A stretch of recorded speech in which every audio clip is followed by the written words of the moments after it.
of your teams. The heart of Atlanta. Valley Sports South and Valley Sports Southeast. The heart of the fan.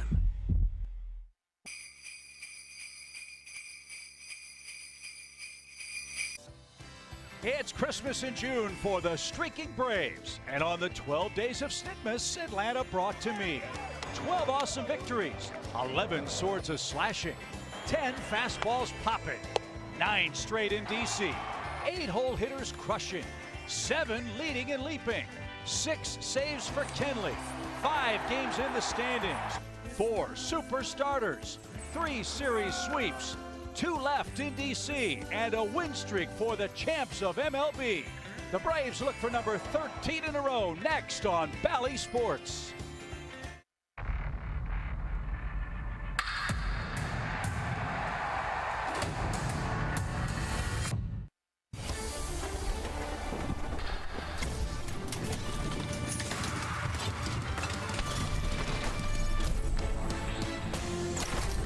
Season's greetings from Washington, D.C., where Braves baseball is brought to you by Truist. The Atlanta Braves are on a great roll. They've won 12 consecutive games. They try to make it 2 in a row here at Nationals Park. A new face is joining the Braves ball club. Phil Gosselin is up. Max Fried is on the mound. He's won 6 in a row. Speaking of streaking, Orlando Arcia, the new starting second baseman for the Braves, and as we said, a welcome home for the Goose. Hi again, everybody. Your 3 Merry Elves with you here high atop the ball field here in Washington, D.C.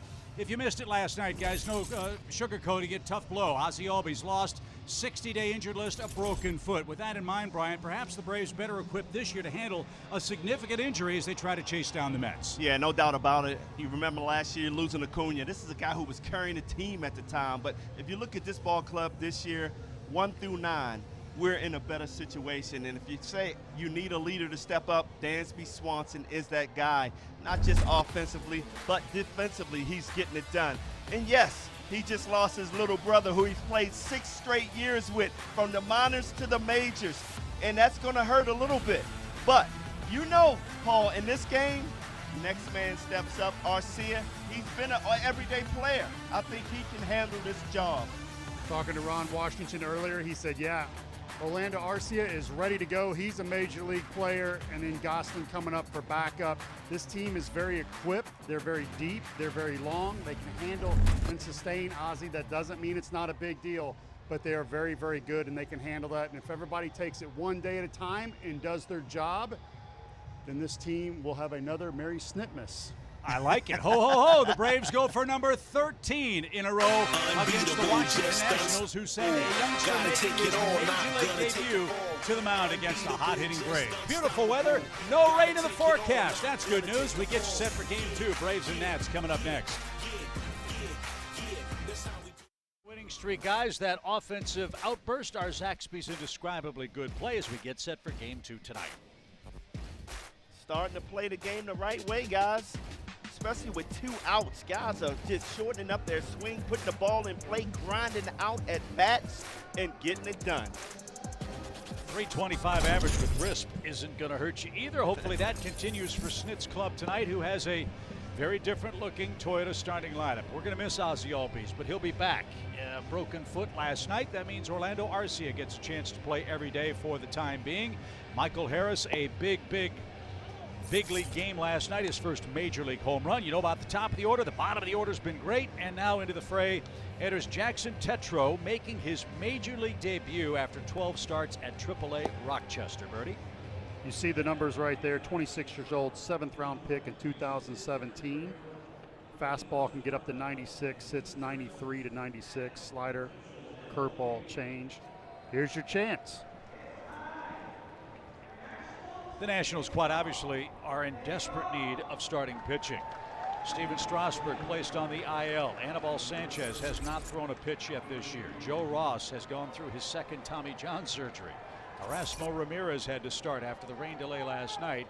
They made a flurry of roster moves today, including Tetreault getting the call with a 5-3 start at AAA. His first big league pitch to Ronald Acuna Jr. And there's an encouraging start. He's amped up. 97. First pitch 706. I meant 97. He was only good for 96 in AAA. Well, he has to be amped up his first start. You know that. Congratulations, you are now in the baseball encyclopedia. No balls and a strike for Ronald. And that's up and in. And an even count, 1 ball, 1 strike. What's the scouting report on this kid? As we say so often, you see a man on the mound for the first time. He's got the advantage because you haven't seen his stuff except on tape. Yeah, his changeup is a work in progress. His slider looks like a cutter. I'm excited to see that, and he throws a curveball. Main thing is to breathe and throw strikes. There's the slider right there. Up, 87, fooled Ronald. Again, Ronald hasn't seen this guy, so it's tough on him as they settle in. Yeah, as a hitter, you're facing the guy for the first time. You know, that first time through, you want to see every pitch that he has. And I see Ronald right here is taking a lot of pitches, but getting fooled also. But this is what you want to see in that second, third, fourth spot. See what he has. You know he's going to be amped up. He's going to overthrow, but you got to see if he can throw strikes. Works out of the stretch. The 2-2 is up and in. And it's a full count. Look at Ronnie looking out there. Easy buzz in the tower, kid. This is your first night in the big leagues. So Tetro's gone full to Ronald Acuna Jr. 3 balls, 2 strikes. And he got on the inside corner. 97. Everything's up, but good velocity. And that's how his big league career begins. His first major league strikeout, a superstar, Ronald Acuna Jr. Fellas, no Ozzie tonight. And for the foreseeable future, with that in mind, what are the 4 keys? Well, for Max Fried, he has to be Maximus. No letdown. Get ahead of hitters and dominate tonight. And for the hitters, hey, be aggressive. You know he wants to throw that first pitch for a strike. You saw Acuna swing and miss. But now you've seen his fastball and his slider. And that's off the plate, says Quinn Wolcott, tonight's home plate umpire. 1 ball, no strikes. Guys, we've seen Dansby Swanson every pitch of his major league career. Have you ever seen him hotter or better than he is during these last 3 weeks? No. We used to say he's so streaky. He'll have a 7-game run where he's just hot, and then all of a sudden he gets cold as ice. But now, you know, I think he's figured it out. And once he got his timing set, he started driving the ball the other way. I mean, it's no letdown right now. 2 hits here last night, including a home run. And when we say Dansby Swanson loves hitting in this ballpark, we are not lying. This is what he did last night. 4 RBIs, all of them with 2 outs. 3-2 count right there. He went down and got that fastball straight away center field. His 10th career homer in this ballpark. Far and away the most away from Truist. The pitch is fouled back to the netting, and it's 2-2 for the Braves shortstop. You don't have to worry about Dansby being prepared. You don't have to worry about Dansby Swanson's leadership. But now he becomes even more important from that standpoint with Ozzie out. I feel like he was the leader of the team before. You're right, now even more important, even saying Ozzie was like his little brother. Yeah, he's always been leading by example at the top step of every big play of the game. I mean, that's what leadership is all about. Cheering your teammates on, and now, you know, you lose your best friend beside you. So you got to pick it up even more. And communication is the most important thing, and I know him and RC are going to connect really quick. Second full count for Tetro.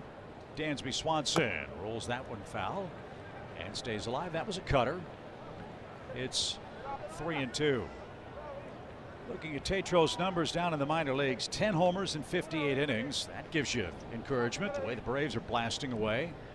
Also 24 walks at AAA. So he's had to throw a lot of pitches with Rochester. He's about to toss another one here to the Braves shortstop.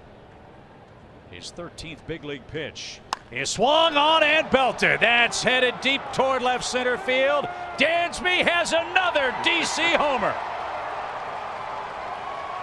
So number 9 this season came on a 3-2 pitch. Number 9 for Swanson, 3-2 pitch. Welcome to the show, Mr. Tetreault. Dansby Swanson has hit his 9th home run, and the Braves score again in the first inning. And guys, it's exactly the way you write the script up. You be aggressive early, then you're patient because you know this kid is up in the zone, and now he makes a 3-2 mistake here with a curveball hanging over the inner half of the plate, and Dansby did not miss that pitch. Wow. Braves hit 5 homers last night. They've got 1 in the first inning tonight. And now Austin Riley will bat with 1 in, 1 out. Well, if you had any doubt losing Albies, that's a great start to this game. That's going to pick that dugout out right away. A little joy in there. Now back by the Braves' third baseman, Austin Riley. 1 ball, 1 strike. Well, as we said a moment ago, you hate losing any of your players. I don't care if they're stars or reserves. But if there's a team better equipped than the Braves to handle that, I'd like to know who they are, considering what they went through last year with all the injuries they suffered. And Dansby a big lift with a home run. That's upstairs to Riley. 2 balls and a strike. You got to give Alex Anthopoulos a lot of credit. You know, building this minor league system up with the strength that they have down there, guys ready to take that next step up. Michael Harris coming from Double-A and really performing well. And now you bring up another veteran in Phil Gosselin. Shot toward right field, and that's going to be Lane Thomas who makes the play. No Juan Soto tonight. We saw Soto limping around in the outfield, a real weird injury. Soto was walking in the Nationals dugout last night and banged his knee against the corner of the bench, and the knee started to swell up. That's when things are not going right. I talked to Dave Martinez before the game, and he said that's the kind of luck we've had all year long. Your best player, you know, bumps his knee last night, and you lose him for a day. I've never heard of that. Have you? No.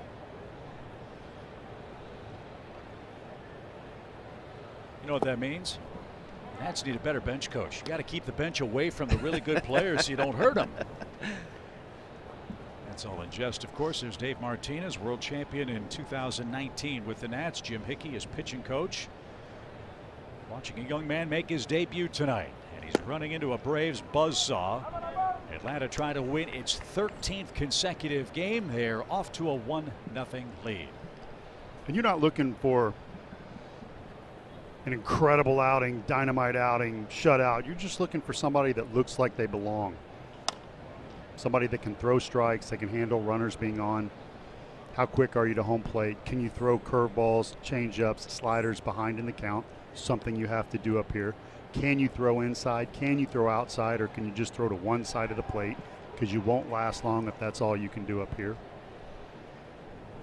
Show us those things in your major league debut, and it gives a manager hope. Matt had a good cut, fouled that straight back. 2 balls, 2 strikes.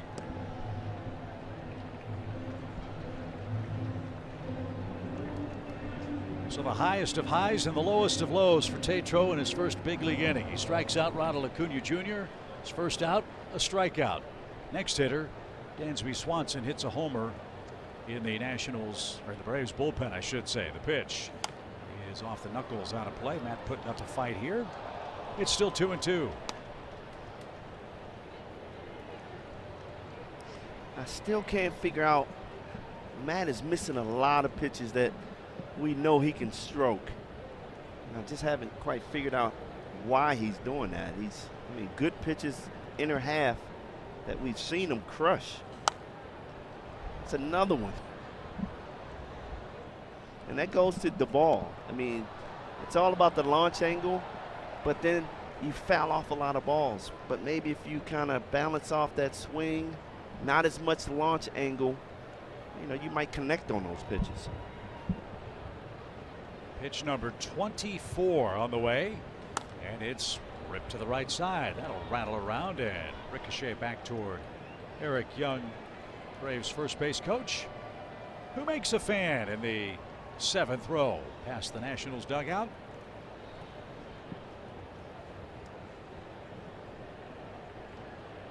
Dial up the pitches on this kid. Get to that Washington bullpen again. That would be a nice way to start game 2.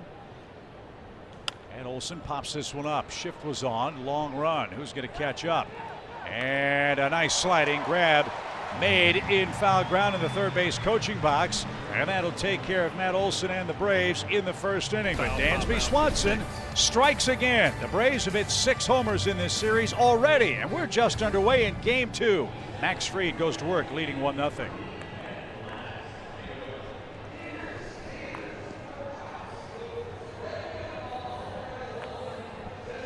Leo Mazzoni.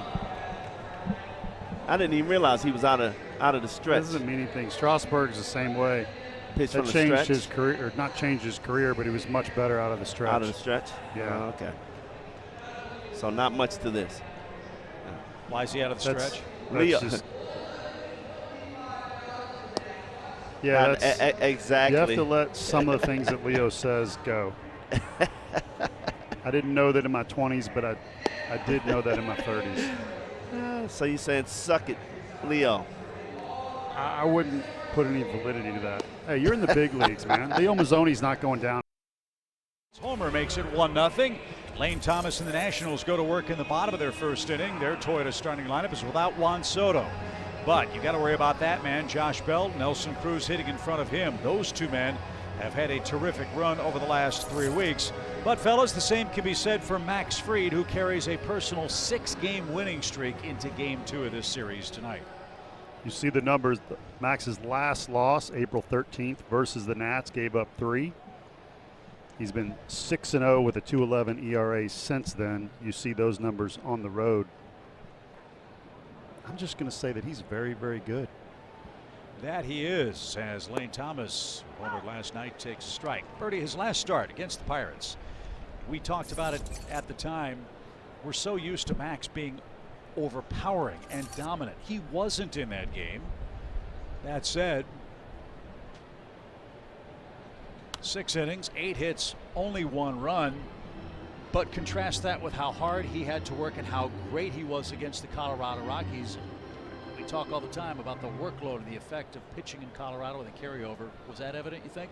It could be, but every now and then you just have games where you're not as sharp, but the numbers are very good. We watched him labor far left. You look at those numbers, change up to 12%, using that more this year. Hitters hitting 195 on that pitch. So here he is in the prime of his career, working more, throwing changeups, getting better, adapting. And now we're like, similar to Maddox, hey, what's wrong? You struggled at times. You weren't perfect. You're just like other pitchers. You're human, you know? So even a little bit of that with Kyle Wright on his last outing. But the thing that I love about Max is his adjustment on the fly during the game. Swing and a miss. Lane Thomas is down on strikes. 1 away. We talk about having 5 different pitches and using those pitches. You know, when one's not working, he's able to adjust and use the other pitches. I mean, look, fastball, 4-seam, right down the middle. Hit me if you can. I mean, you love to see pitchers challenge hitters, and that's what he does so well. So his night off to a good start. This is Cesar Hernandez, switch hitting second baseman. Most of his damage has come from this side of the plate. And Max delivers strike 1. That slider up and into righties is, in my opinion, what caused him to take off a few years ago, because it kept all the hitters honest and they couldn't sit curveball. That pitch right there, curveball way. They used to sit curveball way, look away, look away. Once he kept them honest with sliders on the inside part of the plate righties, that's when Riley started getting a lot of ground balls, and then his curveball became more effective. 1-1 pitch is in the dirt. And now 2 balls and a strike. We'll keep you posted on the Mets game. They are back in action tonight, hosting the Milwaukee Brewers. The Braves have shaved 5.5 games off the Mets lead during this 12-game winning streak. We got a pennant race again. 2-1 count, way high, and Max not happy with that. 3 balls and a strike. Braves are doing what championship teams do. They are beating opponents that they should fare well against. They're 18-6 in this stretch of 29 games against sub 500 clubs. There's a strike, full count. I agree with you, Chip, but I'm thinking above 500 clubs right now. We're walking right through them the way everybody's playing so well. Well, until we get there, we'll take them as they lay on the schedule, as that's checked foul. Got this series left with Washington, then we go to face the Cubs. Then when the Braves get back to Truist Park, with all due respect to the teams we're facing, the level of competition picks up dramatically. You've got the Giants, then you got the Dodgers.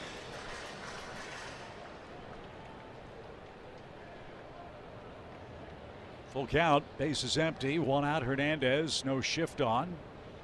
Orlando Arcia at second base. The pitch he is fouled at the plate.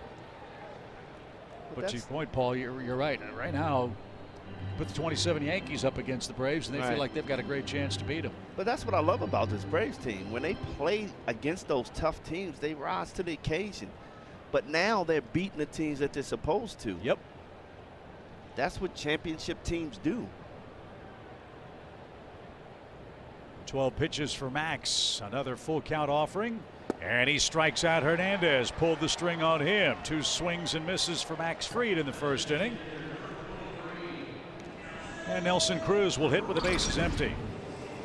Slider up earlier. This is a slider down and in. It's got great action. You see the dot on the baseball, and you see how it's trending down. When you have a slider that goes down, not just at an angle that can get out righties and lefties. Beautiful pitch. You know, I laugh at those sports reporters that's giving the Braves no credit because we're playing Pittsburgh, and I'm sitting there like, do they understand baseball? It's not easy. Nope. Every game is a different game. Well, that's the beauty of our sport. Any team can beat anybody on any given day. Yep. For example, Pittsburgh Pirates went to L.A. and swept the Dodgers. There you go. 1 ball, no strikes for Cruz. And that cuts off a corner. Nelly looked down, thought that was low. Quinn Walcott, here's the argument. Max might have gotten a gift there. He'll take it, even count. 1 ball, 1 strike.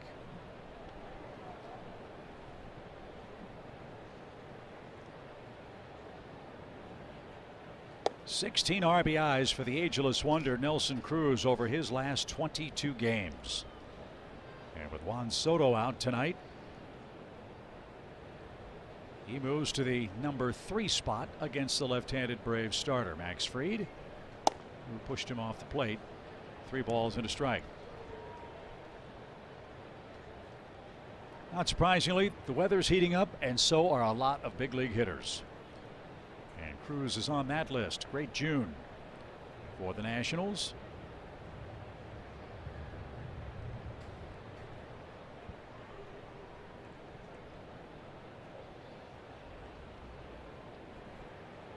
Max ready with a 3-1. And he fooled him. Full count.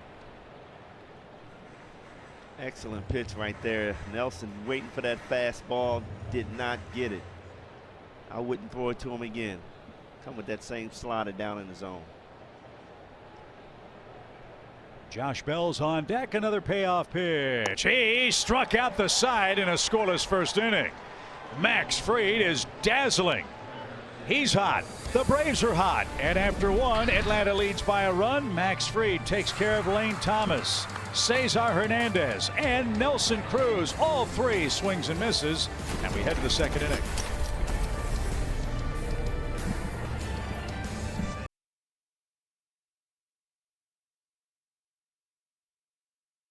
Is your score. Dansby Swanson home run. With that in mind, for every homer hit by the Braves over the next 4 years, Truist donates $7.55 to the Braves Foundation's Henry Lewis Aaron Fund with a minimum commitment of $1 million. Here's the update. 89 homers, $67,000+ have been raised. Let's add to that total here in the second inning with Travis d'Arnaud leading off, and a swing and a miss for the Braves catcher. 12 multi-hit games for d'Arnaud. I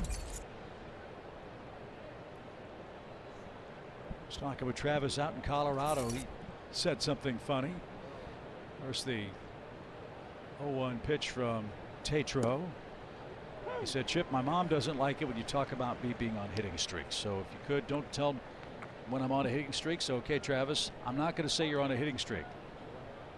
But he's 3 for his last 11. You do the calculating for that. How to play foul, no balls, 2 strikes. Wow, this kid has made an adjustment quick. 3 straight curveballs. His fastball was plenty lively in the first inning. 97, 98. And he's ahead of d'Arnaud. 0-2 the pitch. And fought off another breaking ball. Now this is interesting. In his last start in AAA, he allowed 8 earned runs on 7 hits with 1 walk and a strikeout in only 3 2/3 innings.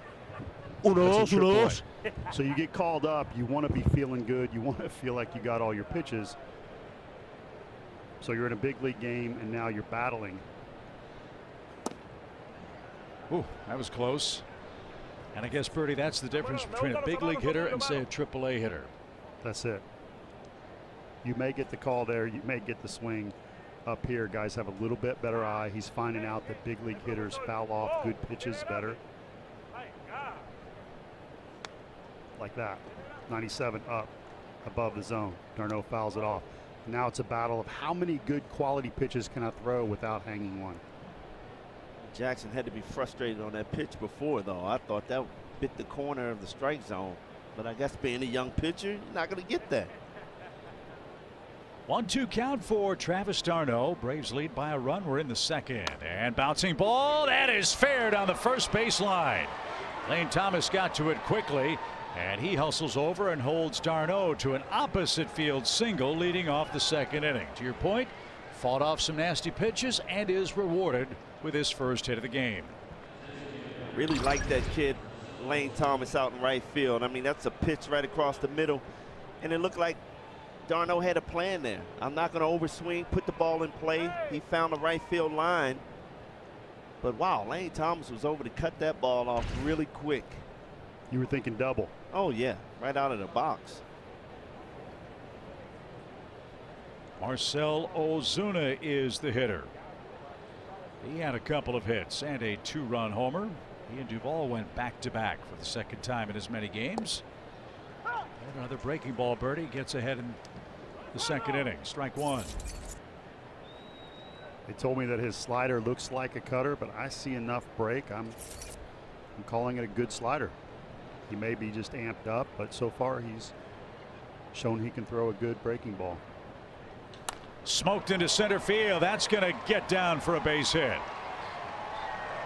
Ozuna now with hits in 23 of his last 28 games. Brian, you talked about Ozuna trying to make an adjustment at the plate. Yeah, last night he showed me that he's starting to adjust. He's starting to get back on that inside pitch. Yesterday he hit a bomb, a 2-run shot. And here, just staying aggressive, getting those hips open. I mean, that ball's a bullet, guys. That ball would not get down. He had some backspin on that ball. And that's what he does so well.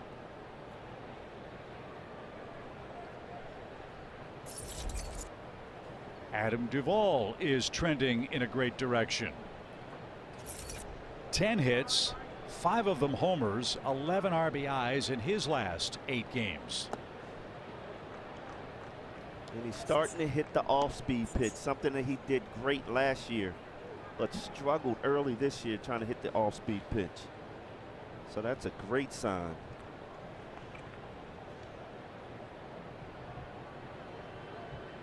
Bravo!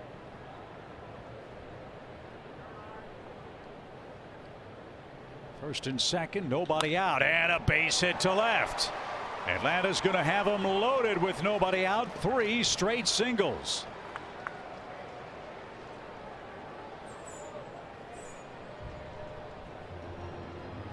Here we go. We talk about the back end of the lineup being relentless.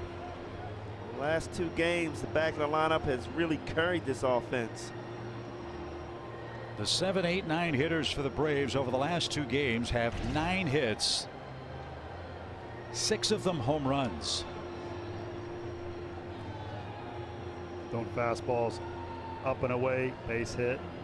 97 at the knees, down and away, base hit. Slider on the black, very good pitch, base hit.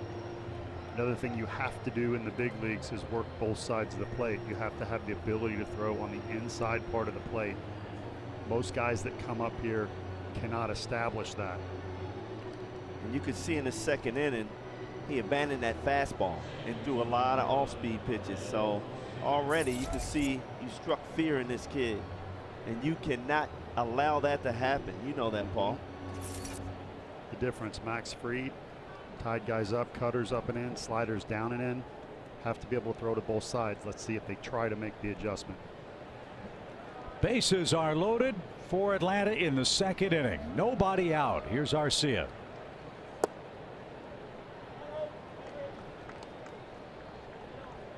Orlando will get the first crack at second base with Ozzie on the IL. If you missed the news, Phil Gosselin was brought up from AAA. His second stint with the Braves. He was here in 2013 through 2015. And that's way high. There's a fastball that missed. 2 balls, no strikes.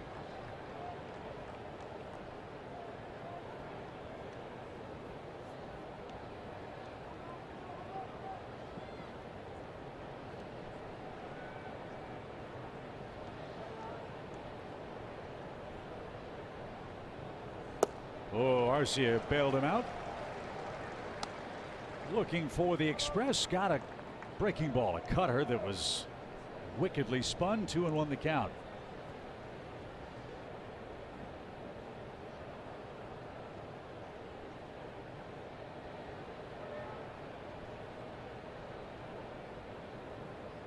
Driven toward right field. Lane Thomas retreats, makes the catch.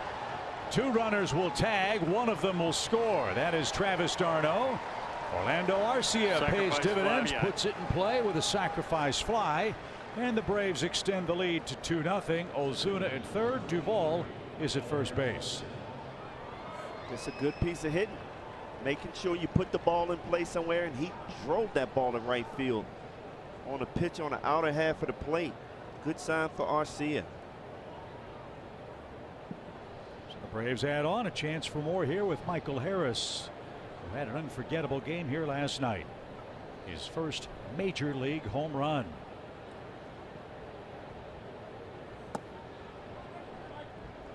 And you talk about a player making an impact. That's exactly what Michael has done, so much so he's our GNG impact player tonight. How about that 6-game hit streak, 381. Look at the OPS of this young man. 6 runs, 2 stolen bases. But how about that home run last night? This one popped up, and at the shortstop spot, Garcia is settling underneath, and that is the second out.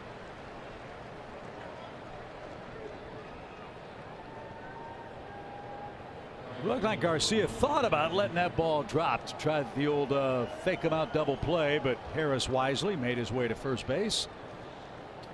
So Garcia went ahead and made the grab for the second out. Now Acuna's coming up. Ronald struck out to start the game, had a couple of awkward swings, but he was the first hitter Tetreault faced. Let's see if he has a better idea of the second go round here in the second inning. Great to get another run or 2 here to extend this Braves lead. It's 2-0.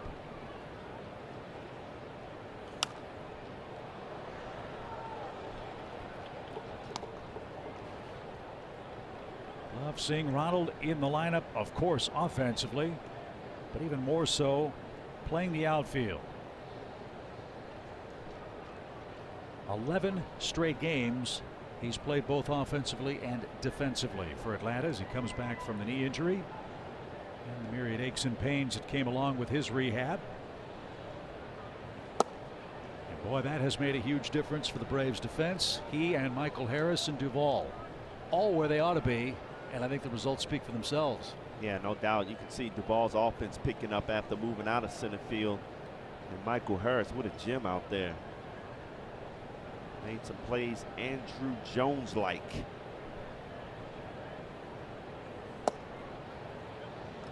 So much so that Andruw Jones was oohing and eyeing back in Atlanta when he made a great catch.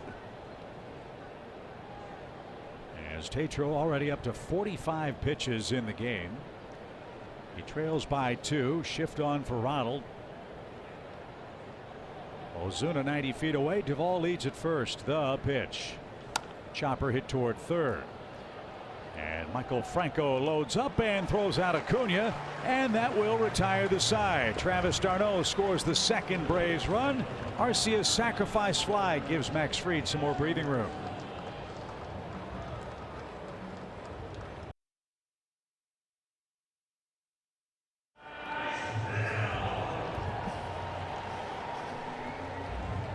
A lot of Braves fans with us in our nation's capital for this 3-game series. They're enjoying what they've seen so far. 2-0 Atlanta.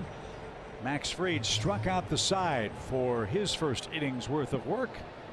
And he'll face Bell, Franco, and Luis Garcia in his second inning at Nationals Park. And it's another strike for Bell, the switch hitting first baseman for Washington. Their most complete hitter. You see the average, you see the numbers. He's worked on staying back this year, and it showed great results. He's always been a good hitter from both sides of the plate. But teams just want him to hit for more power. And I'm like, you're a 300 hitter. You're still hitting home runs and driving in runs. But they really want this kid to hit for power. 7 homers this year for Josh Bell. Nothing wrong with 38 RBIs in the first 63 games. That'll play. That'll play. Especially on this team. No offense. Yeah, the Nats are 23 and 40 for the season. The pitch, swing, and fouled away. Tell you how fast this year's gone. Counting tonight's game, we got 100 regular season games left. It's like my life, Chip. Just keeps going faster and faster. Pass like trains. 1 ball, 2 strikes. With the bases empty, Max Fried glares in, gets his sign, and the lefty ready. Here it is, way outside. 2-2 the count. As the songster said, I wave, but they don't slow down. Those trains keep passing by. I was warned.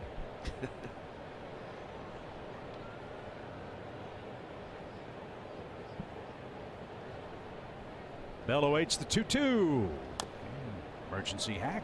Well, that was a nasty pitch. How do you even foul that off, Brian? 96 inside corner on the kneecaps. That's when you shorten up your swing like he did. Man. Just to stay alive there.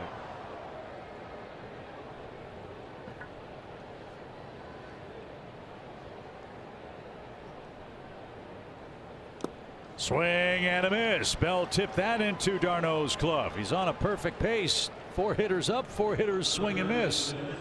You got it, Chip. He's got a chance to strike out 27.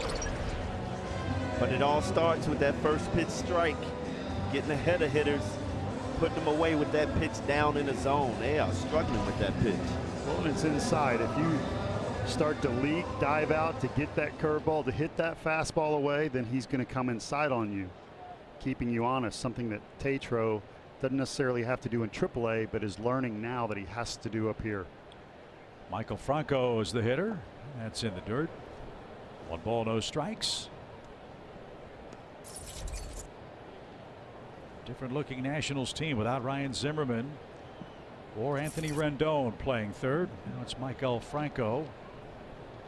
Carter Kieboom had a crack at the job last year. I believe he's hurt for the Nationals. He's an Atlanta kid.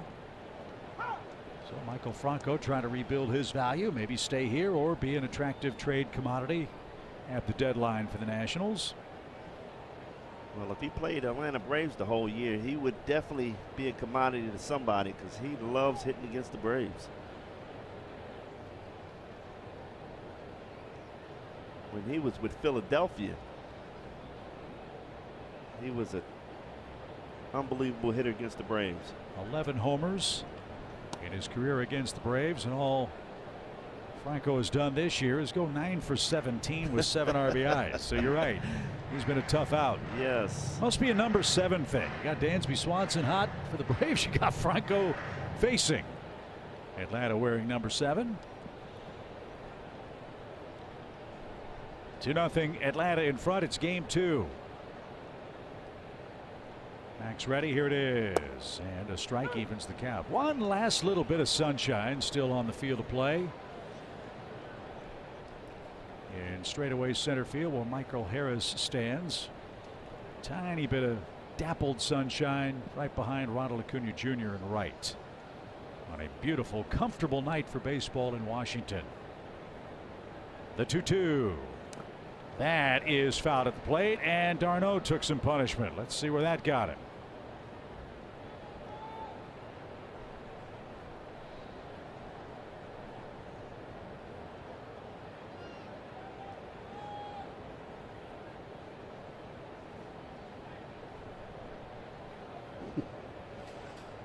You know, earlier this year, Travis got hit with a 59-mile-an-hour pitch and laughed about it. I don't think he's laughing about that one. Oh, wow, that's why I never wanted to be a catcher right there.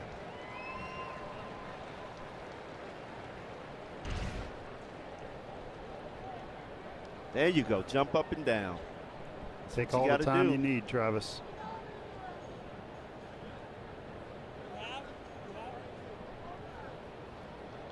The fan behind, see, hear what Travis said, you laughing? And the guy said, yeah, I'm laughing. You know why? It's not me.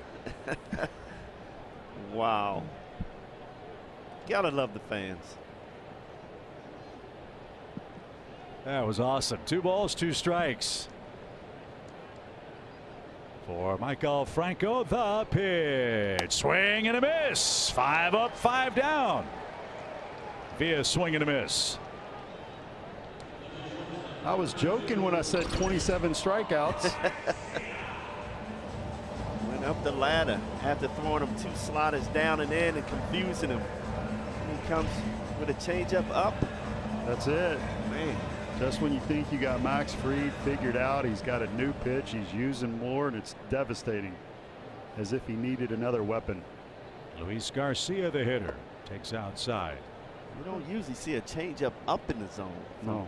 Max Fried. You never try to throw it there. Right. But if somebody's looking fastball up, out, over, and you have great arm action on it, a la Trevor Hoffman, then you get that kind of swing. That stayed high. Garcia's been a pleasant surprise for Washington. He debuted a couple of years ago at age 20. And when we saw him at the plate, he reminded me so much of Juan Soto. His setup, the way that he swung the bat. And if he can hit it all like Soto, the Nats are going to have themselves a heck of a player. 2-0. Swing and a miss. Garcia enters play tonight with a .362 batting average. That's why he got the 2-0 slider.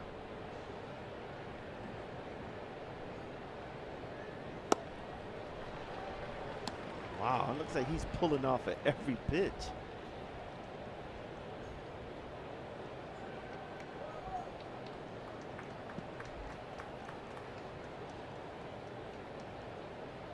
Now Max ready with his 2-2 pitch. Line to third. Max decided to let somebody else play. He's still retired 6 in a row to start the game. A line drive to Riley, and Atlanta goes to work leading 2-0 after 2.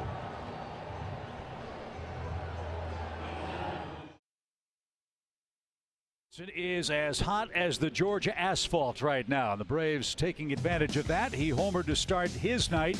And let's look at Dansby's numbers, our Bounty quick stats here in game 2. Wow, versus the fastball, he is tearing it up. 425, slugging 770 with 8 home runs. Look at that hard hit rate, Paul. 59%. You can't get it by him, Paul. Oh, and he just hit a hanging slider too, so be very careful with all your pitches. So Dansby goes to work again. 9 homers, 37 ribbies, pushing toward a .300 batting average. And again, it's amazing the adjustment Dansby has made since mid-May, putting the ball in play much more consistently, and the numbers bear that out. It's probably the biggest turnaround. I don't remember seeing a bigger turnaround.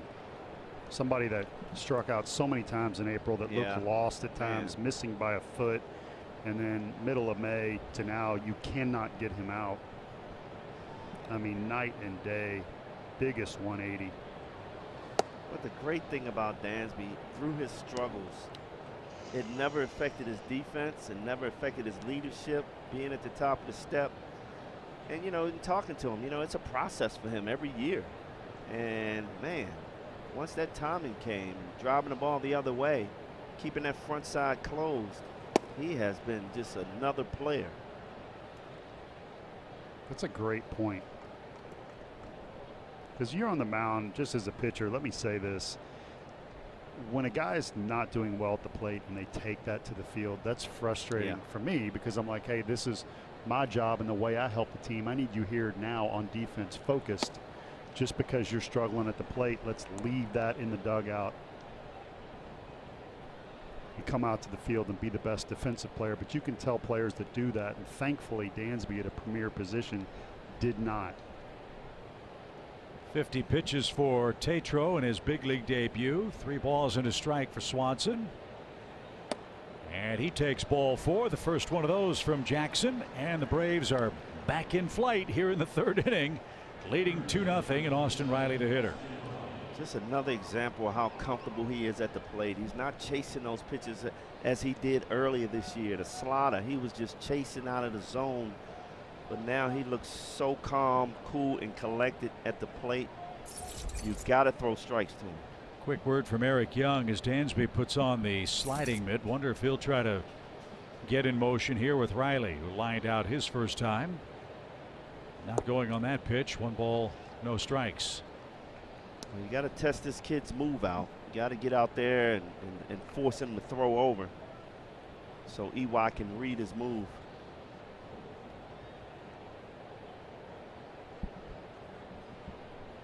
Pretty good lead. And fouled back to the netting. Oh, what a nice dynamic base running club and duo the Braves have with Acuna and Swanson. Ronald has 11 steals. Dansby has 9. Riley, for a big guy, runs well. He has 2 stolen bases. Don't forget Michael Harris batting 9th, almost a second leadoff man for the Braves, who, by the way, are only 13-3 since Michael came up from Double-A. Yep. I keep saying he was the difference maker. I keep when picking Snit, but you say Harris, you may be right. Yes, yes. I don't know, you two might be the difference makers. I don't think we've lost since you settled in Jeff's spot. You guys are Wally Pippin him. 1 ball, 1 strike. The pitch. Smoke towards short. Nice stop. Low throw. That's all they're going to get as they force Dansby Swanson at second base. Nice play by Garcia to save a hit. Dansby's out number 1. Matt Olson coming up with Riley at first base.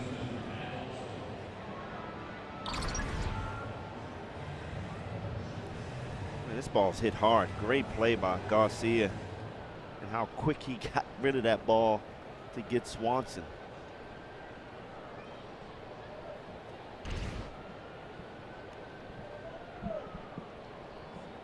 .108 off the bat for Riley, who's at first. He's 0 for 2. Olson popped out 10 the Braves' first inning.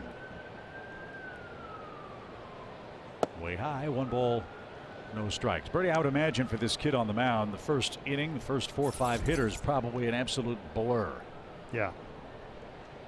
I remember my first start, or not my first start, but my first time I came into the majors was in relief. I just remember trying to breathe. 1-0 count. Who was it against? Against the Pirates. And I just remember I was in Shea Stadium, which was huge, if we all can think back and remember. And your whole body, or my whole body, was kind of numb. And I just remember throw a strike. I was trying to like hit a corner and just throw a strike. 1 ball, 1 strike. Pop back toward us and out of play. Were the Pirates a competitive team that year? They were. It was 95. They were good. So good. And so I can't imagine what Tatro's going through, Brian. You're facing the defending world champions. They've won the most consecutive games of any team in the major leagues all year. They're hitting homers left and right, and you're trying to bail out your team, which is pitching depleted already in the middle game of the series. Well, right now you're feeling lucky because you got out of that inning last with bases loaded, no outs, and only gave up 1. So Can't be feeling too bad right now. Later that year, I faced the Braves in Fulton County, and Chipper and Javi and some big names, and that was but I'd faced those guys in AAA, so I wasn't as overwhelmed, but it was neat, really neat for me pitching in Fulton County Stadium. Shot over short and into left field, a base hit for Matt Olson. So that's the first hit of the third inning for the Braves. They have 5 in total now, and they threaten again, first and second with 1 out. And catcher Travis d'Arnaud will stand in. This is what I would love to see Matt Olson do more of right now.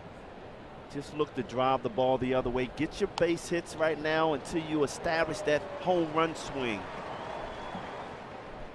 But he's missing too many pitches, and that's not like Matt Olson.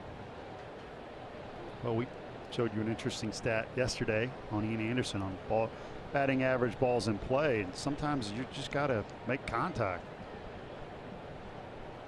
2 on for d'Arnaud, who takes a high fastball, 1 ball, no strikes.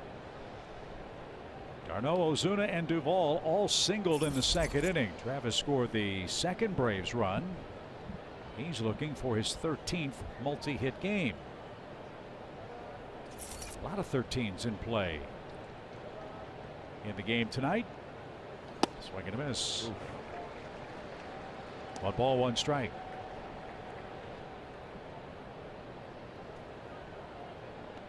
Matt Olson's exit velo only 83.4. I'll take that all day, Paul, if it's a single the other way.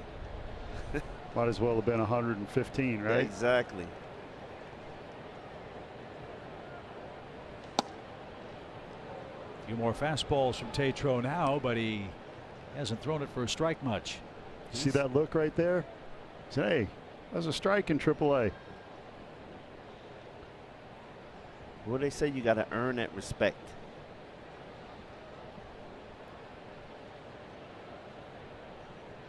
Two-one pitch. Swing and a drive, belted down the left field line. That ball is long gone. 3-run homer for Travis d'Arnaud. Home run number 88 of the season for d'Arnaud. It caught a 2-1 pitch. d'Arnaud, home run number 8 on the season. It came on a 2-1 pitch. The Braves have hit 7 homers in the series. d'Arnaud does have his 13th multi-hit game, and the Braves are on their way. It's 5-0. Guys, just catching position, getting it done here. That hanging curveball up and in, and d'Arnaud deposited this ball right down the line. Wow. Watching him and Contreras. This is going to be fun. You still want the wave, Chip? I keep waiting for the Fisk. I mean, all the catchers hit the ball down the left field line. But man, you're right, Brian. Between d'Arnaud and Contreras, the Braves backstops are having a whale of a year. 9 homers for Contreras, 8 homers for d'Arnaud. 45 RBIs between the two backstops and 7 homers in 12 innings. And we say what a good problem to have. Ozuna unloads. For the 3rd straight game, the Braves go back-to-back. This is unreal, everybody. 6-0. Ozuna comes on an 0-1 pitch. Ozuna, number 12 of the season. It comes on an 0-1 pitch.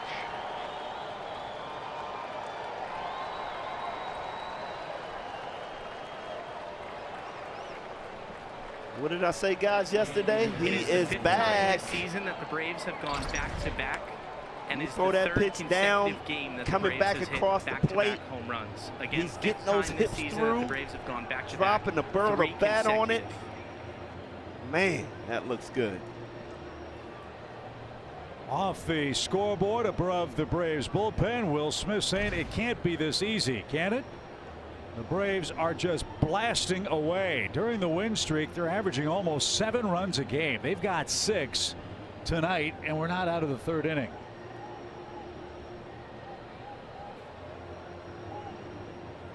d'Arnaud and Ozuna go back-to-back tonight.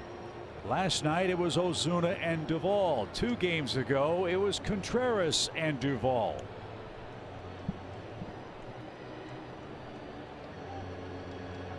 And the young man making his major league debut, Jackson Tatro, has to bear down and give the Nationals some innings. Nobody is up in their pen. There's only one out. And that's tough when you're making your major league debut. This is not what you dreamed of your whole life. It's not what you envisioned on how it would go. You got to forget about the score, buckle down, make pitches, deal with adversity, and learn.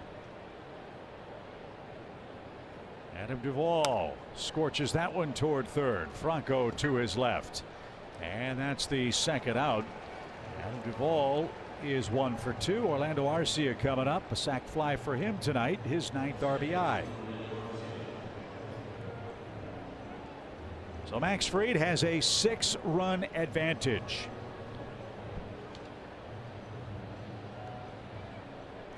He has not been the most highly supported pitcher when it comes to run support for the Braves this year. He's been getting fewer than 3 on average per game. The Braves have doubled that up.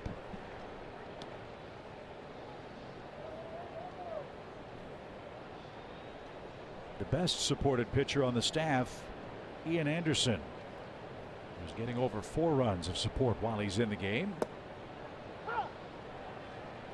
And Ian, I know, was disappointed with how things turned out last night individually, happy with the win, but hopefully he'll rally and be ready when we get to Chicago for the Cubs. On the ground, right side. Bell way off the bag at first. Can't corral that, and Arcia's aboard. The inning will continue. See how that's scored. I'm not sure they would have had him if he would have caught that clean. He was going far away from first base. Yeah, running to his right. I mean, that's a base hit. And as a first baseman, I know the shift is on, but you cannot go that far off the bag. It is a hit. That's something else that's been problematic for the Nationals. 43 errors, but the metrics say negative 28 defensive runs saved. For a team that is pitching challenged, that is an ominous number. The pitch. 1 ball, no strikes for Michael Harris. 6-game hitting streak for the Braves kid center fielder. 7 RBIs, 293 average coming in. They've already got the shift on with Harris. He's only been up here a few weeks. I don't know that I agree with that. Yeah, he's shown he can hit the ball the other way. Pitch. Smoked into the gap left center field. He did hit it the other way, and it's a long way off the fence. Arcia around third. They're going to give him the wave. There will be no relay throw. Michael Harris with a double. 7-game hitting streak. Lucky 7 for the Braves in the 3rd inning. It's 7-0. This kid continues to impress. He goes Oppo Taco with his home run yesterday.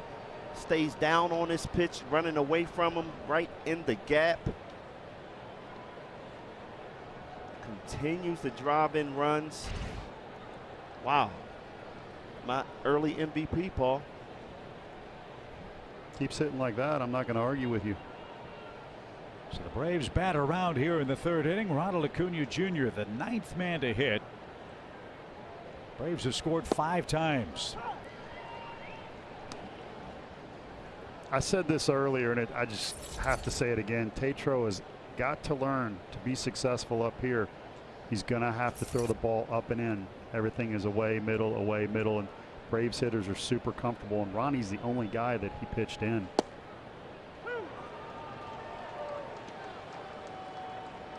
Nothing at 2. Acuna 0 for 2. Ronald's the only guy who struck out today. That's it. I mean, Ronnie's saying, hey, why are you throwing into me and everybody else away? Let me get extended. Nothing in 2 with 2 out. Way outside. Riley Adams, a nice stretch to glove that. 75 pitches for Jackson Tatro, making his big league debut out of Cameron, Oklahoma University and the State College of Florida. And And Acuna swings and misses and is not too happy about that. 9 come to the plate for the Braves. 5 of them score. The ending blow, a Michael Harris double to the gap. d'Arnaud hit a 3-run homer. Ozuna followed with a solo blast. Braves are cooking, looking for 13 straight wins. They're off to a great start in Game 2.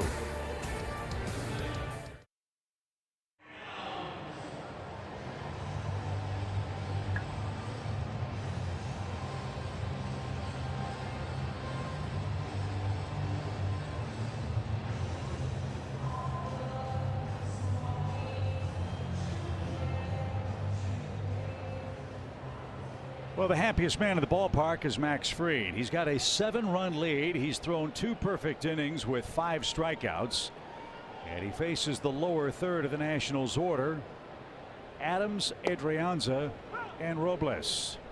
It is strike-a-palooza for Max Fried to start the night. And that was a great pitch to start out with, that curveball. Wasn't commanding it in the first couple of innings, but finally got that strike over.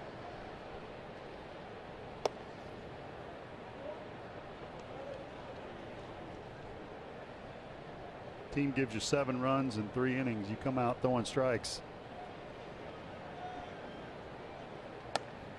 Riley Adams was originally a Toronto Blue Jay. They acquired him at the deadline last year for Brad Hand. So they feel very good about this guy and Keibert Ruiz as their catching tandem. 2 youngsters.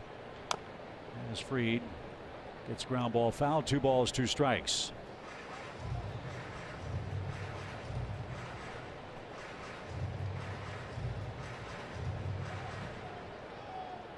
Braves have won 9 straight games in this ballpark. They've won 16 of 19 against the Nationals in Washington.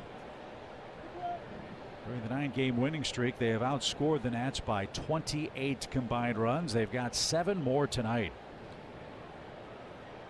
As Max ready with his payoff pitch to the catcher, Riley Adams, and fouled away. And it's funny how that's turned around. Boy, the years prior to this great run for Atlanta, it was all Washington. There were years we came up here and got skunked. It was. That dates back to RFK. Yeah. Well, this was a tough place for the Braves to play for a couple of years. But they have turned that around, and that is the first base runner, Max Fried, with a leadoff walk, and that's got him steamed with a 7-0 lead. There goes the perfect game bid, as his former teammate Eddie Adrianza will come up. Adrianza has only had 16 at-bats. Max is frustrated for the reason that I said. Team gives you 7 runs. You don't want to come out and walk anybody. Sometimes when you sit on that bench for a little too long, you're a little rusty. And that's what got Ian last night. A couple of walks in the 4th inning. Then the first 4 hitters in the 5th inning reached, and he couldn't pitch the required 5 to qualify for the win with a big lead. And you usually, when you come out on the mound, you're just nice and easy on your normal rest. And you may turn it up on your last pitch just to get ready for that first pitch. But if you've waited a long time, your 5 to 7 warm-up pitches, you can throw those with a little more oomph to get ready, get the blood flowing a little bit. Each pitcher is different on how they handle it. Some may get on a stationary bike, lob the ball in the net in the batting cage under the tunnel. Everybody's different.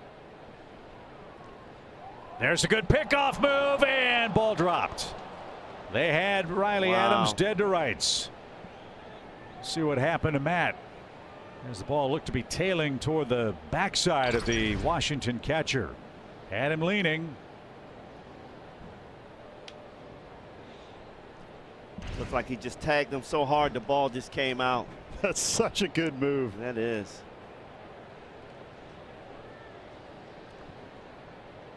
One ball, no strikes.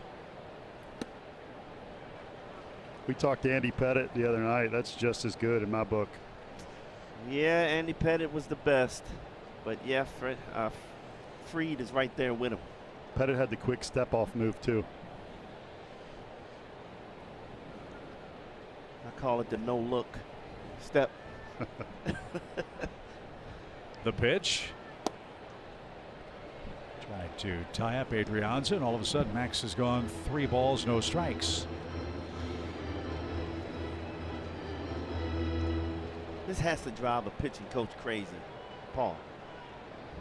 It has to. 7-0 lead. You walk the first guy and you go 3-0 to the number 8 hitter. Well, that's why Rick Kranitz has gray hair. That's why Leo had no hair. And it also drives him crazy too as a veteran. You want to come out, get your team back in the dugout. So he knows this. He's just got to settle in. And I wouldn't be worried about the steal right now. I'd be concentrating on that guy at home. And fouled away. 3 balls, 2 strikes. One thing we know about Max, he's so like Tom Glavine, and I'm cautious in the way I say this. Tom's in the Hall of Fame. Max may end up there. You don't know if Max is up 7 or down 7 when he pitches. But what I have noticed, when he gets mad, there's another gear in there. Yeah. His demeanor is awesome. I mean, it's almost intimidating at times if I'm a hitter. Don't figure Adams to be running with a 3-2 count, down 7 runs. He's not. And this one on the ground, deep short. That's going to sneak through for a base hit. So the Nationals have their first threat. The bottom of their order gets something started. A walk and a single.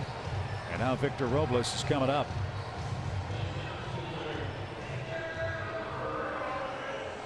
So Adrianza bites the hand that once fed him.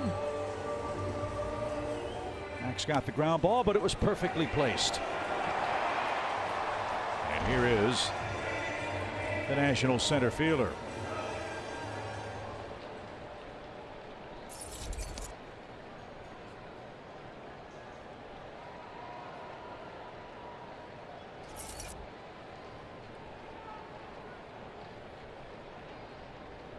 Robles leads the league with 5 bunt hits.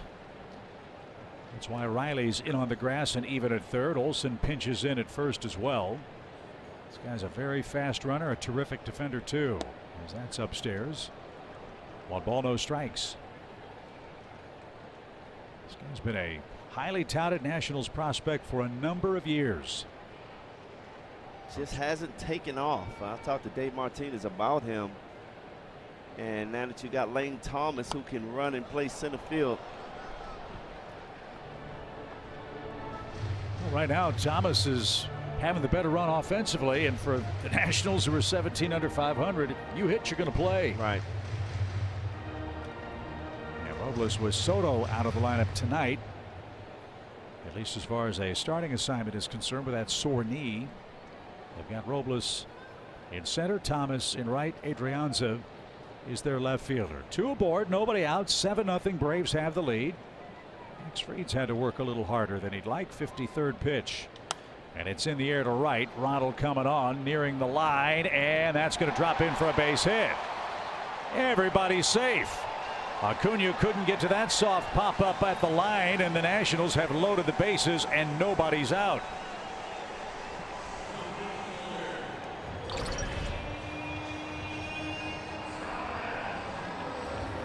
Good curveball in the outer half of the plate. Robles just trying to battle and put it in play. That's a play where normally I think if Ronald's 100%, he may dive for that and make the play, but is there a chance he didn't see that ball at twilight? I don't think so. That ball was not hit hard. But normally if he's healthy, he may dive and make that play. But look, the Braves don't want him taking chances, so sometimes you got to let that ball drop in there. In Atlanta, we mentioned during the homestand against Oakland and the Pittsburgh Pirates, the Braves had sliding mats out. They're trying to teach Ronald how to slide on the opposite leg from the knee injury. Do you think that factored into the decision to maybe not dive and lay out on that play? Well, that's the thing. I mean, because as an outfielder, you got speed, you're instinctive. And the last thing that the Braves want him to do is be instinctive and forget about that knee and go sliding in there trying to make a catch and re-injure it. So, yeah, I would have loved to see him dive and make that catch, but I understand it's longevity. We need him for the whole season. You got a 7-0 lead. Yeah, limit the damage here. If you can get a double play, you'll gladly trade a run for 2 outs. This is a tough man to double up, though. Lane Thomas, one of the fastest guys in the league. He struck out in the first inning, and Fried goes back to the center of the plate with a slider, and it's an even count. 1 ball, 1 strike. I had a pitching coach once tell me that Whenever you get in a big jam, just remember you're only one pitch away from getting a ground ball back to you, and it all feels better. Well, that was a first pitch angry slider for a strike. 1-1 count. Here we go. The pitch popped up right side. That's going to head to the seats where a fan from College Park, Maryland makes the catch. Home of University of Maryland. You could have gone there. Yes, that was my dream school, guys. Little signing day. Signing day, I changed up on them. Well, they changed up on me. Oh. They told me I couldn't play baseball my freshman year. I said, I can't go here. Come on, Bobby Ross. Turn around and looked at mom and dad, right? That's right. Said, hey, I got to go to the University of Richmond and be a Spider. Don't get caught in the web. That's right. 1-2 pitch. Missed inside. Let's see if that sets up the outside corner for Max. Fried with 99 right there, Chip. He's a little angry. He's a little upset. A lot of pitches in the inning. Bases loaded, nobody out. All started with a leadoff walk. And now Thomas, the Nationals' #1 hitter. 0-8's a 2-2. Little tapper. Riley's going to have one play, and that's an RBI to bring home Riley Adams. And the Nationals are on the board. It's a 7-1 game. Runners second and third.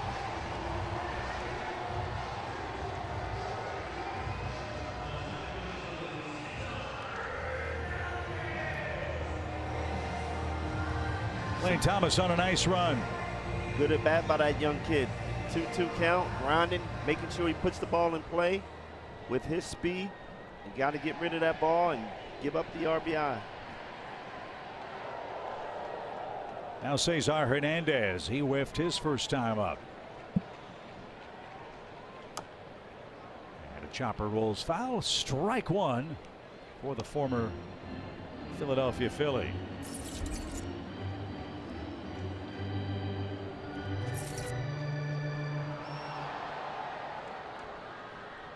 Not as hot, not as humid tonight as compared to last night. We had an hour-and-a-half rain delay before first pitch. That swung on and missed. 0-2 the count. Max has been doing a lot of wiping of that pitching hand after he makes every pitch.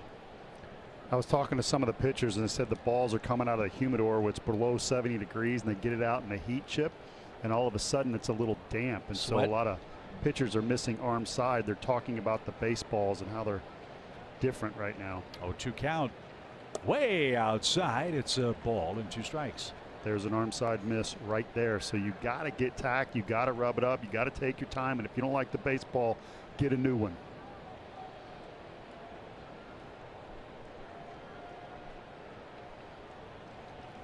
There are the Nationals runners. Adrianza at third, Robles at second. They're speedsters.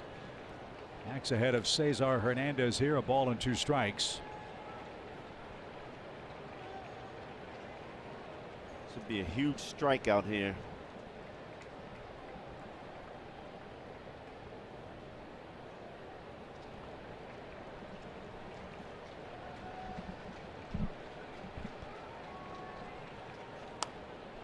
A roller foul.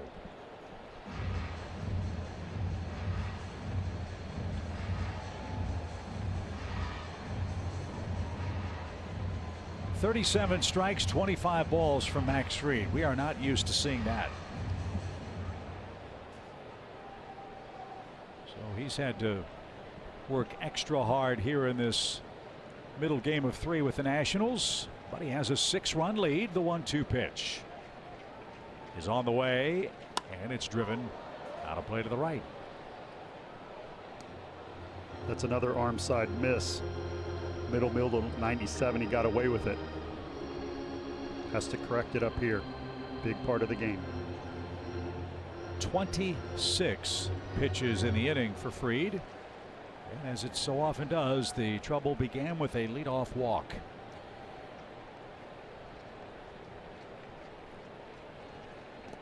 That one got away, and that's going to score a run. Max Fried points the way as Robles came charging around the third base bag.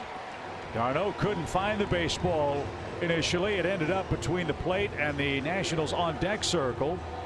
So a wild pitch brings home Adrianza to make it 7-2. It's a 2-2 count and a runner at third.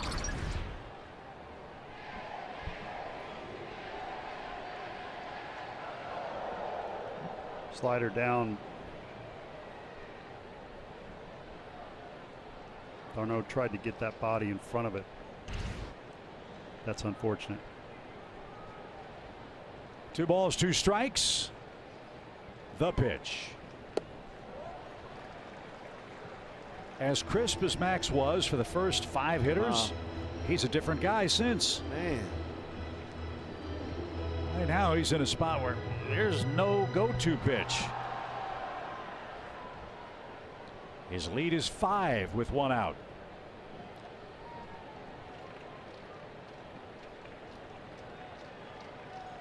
The payoff. And when he does make a good pitch, the Nationals are able to keep the at-bats alive, Bertie. Fouling pitches off. That's what Cesar Hernandez has done during his career. You're right on, Chip. Frustrating. You have to give them credit. Make another pitch.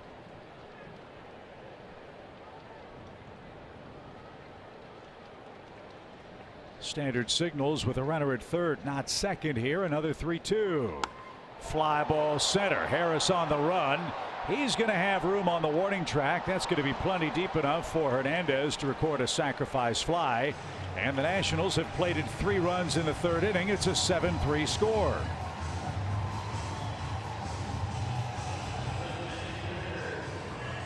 All right, so you lead by 4. You've got 2 outs. Get out of this inning and turn things back over to your offense.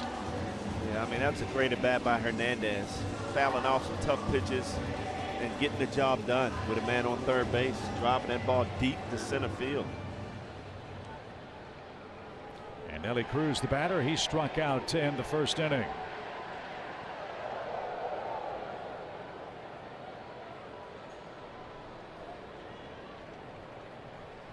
On the ground, just what the doctor ordered. And Max Fried is finally out of the inning. The Nationals score 3 times. The Braves, though, lead in game 2 of the series. 7-3 your score.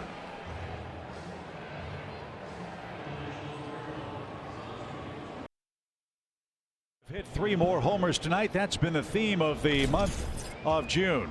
Look at this beautiful spray chart. The Braves 30 homers in June. Our StatCast 3D presented by Google Cloud.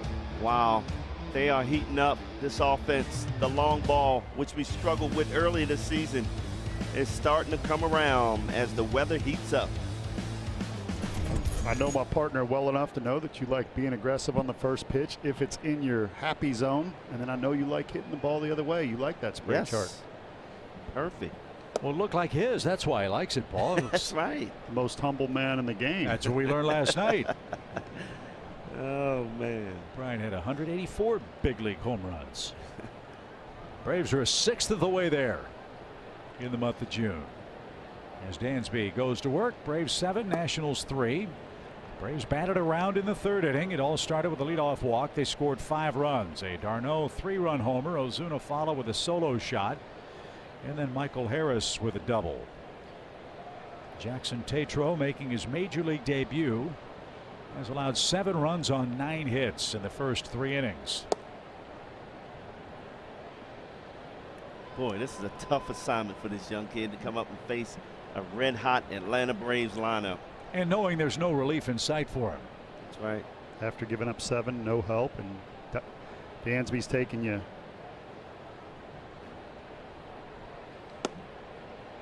for a ride, some others, some homers, and you're just like, man, where do I get a break?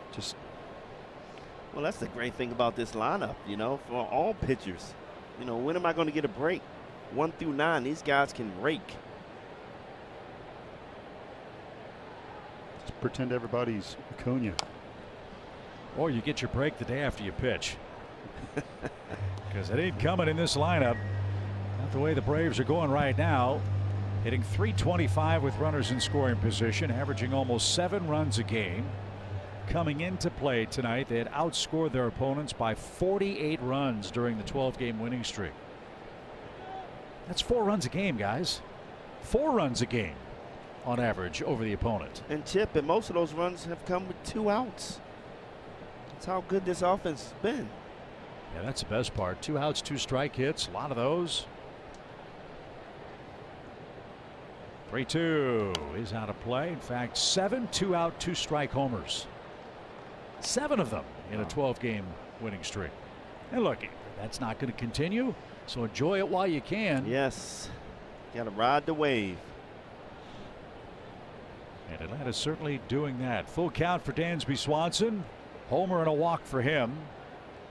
11 career homers at Nationals Park. And this one on the ground to the shortstop. Garcia's got that, and Dansby is out number 1. Take advantage of the slide into summer flash sale happening now. Get 35% off tickets to cheer on the Braves when they battle the Giants on June 20th through the 23rd. The Cardinals during the 4th of July, or the Mets on July 12th and 13th at Truist Park. Tickets are based on availability, so make sure to get your tickets before this offer expires tomorrow at midnight. Go to Braves.com/flash to lock in your summer plans at Truist Park. How about that? It's 35% off deal to see the Giants, the Cardinals, or Mets. Some pretty good teams. Yeah. And Truist Park has been hopping, with the Braves rolling merrily along. Just wrapped up a perfect homestand as Austin Riley hits with 1 out and watches that skip up.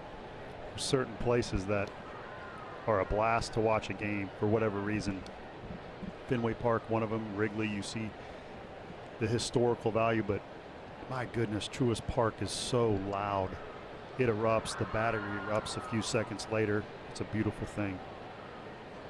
There's a strike to Riley. 2 balls and a strike.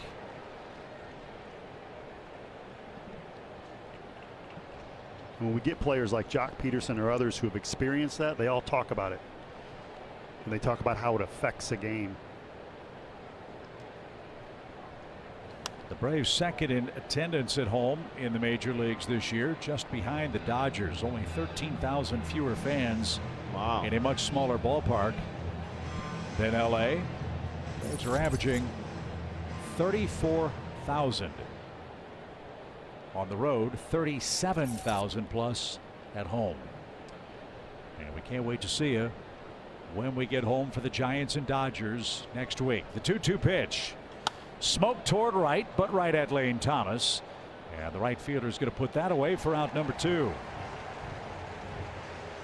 Matt Olson, the batter, he's got a hit and a run scored. Before he adds to that total, here's a quick message from Zaxby's.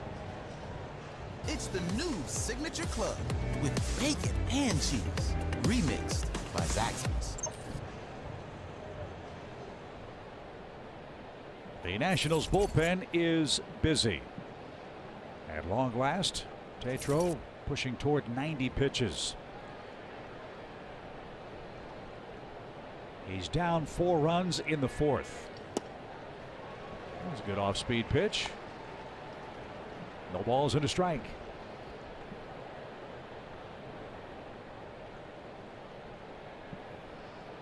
Andres Machado is getting ready.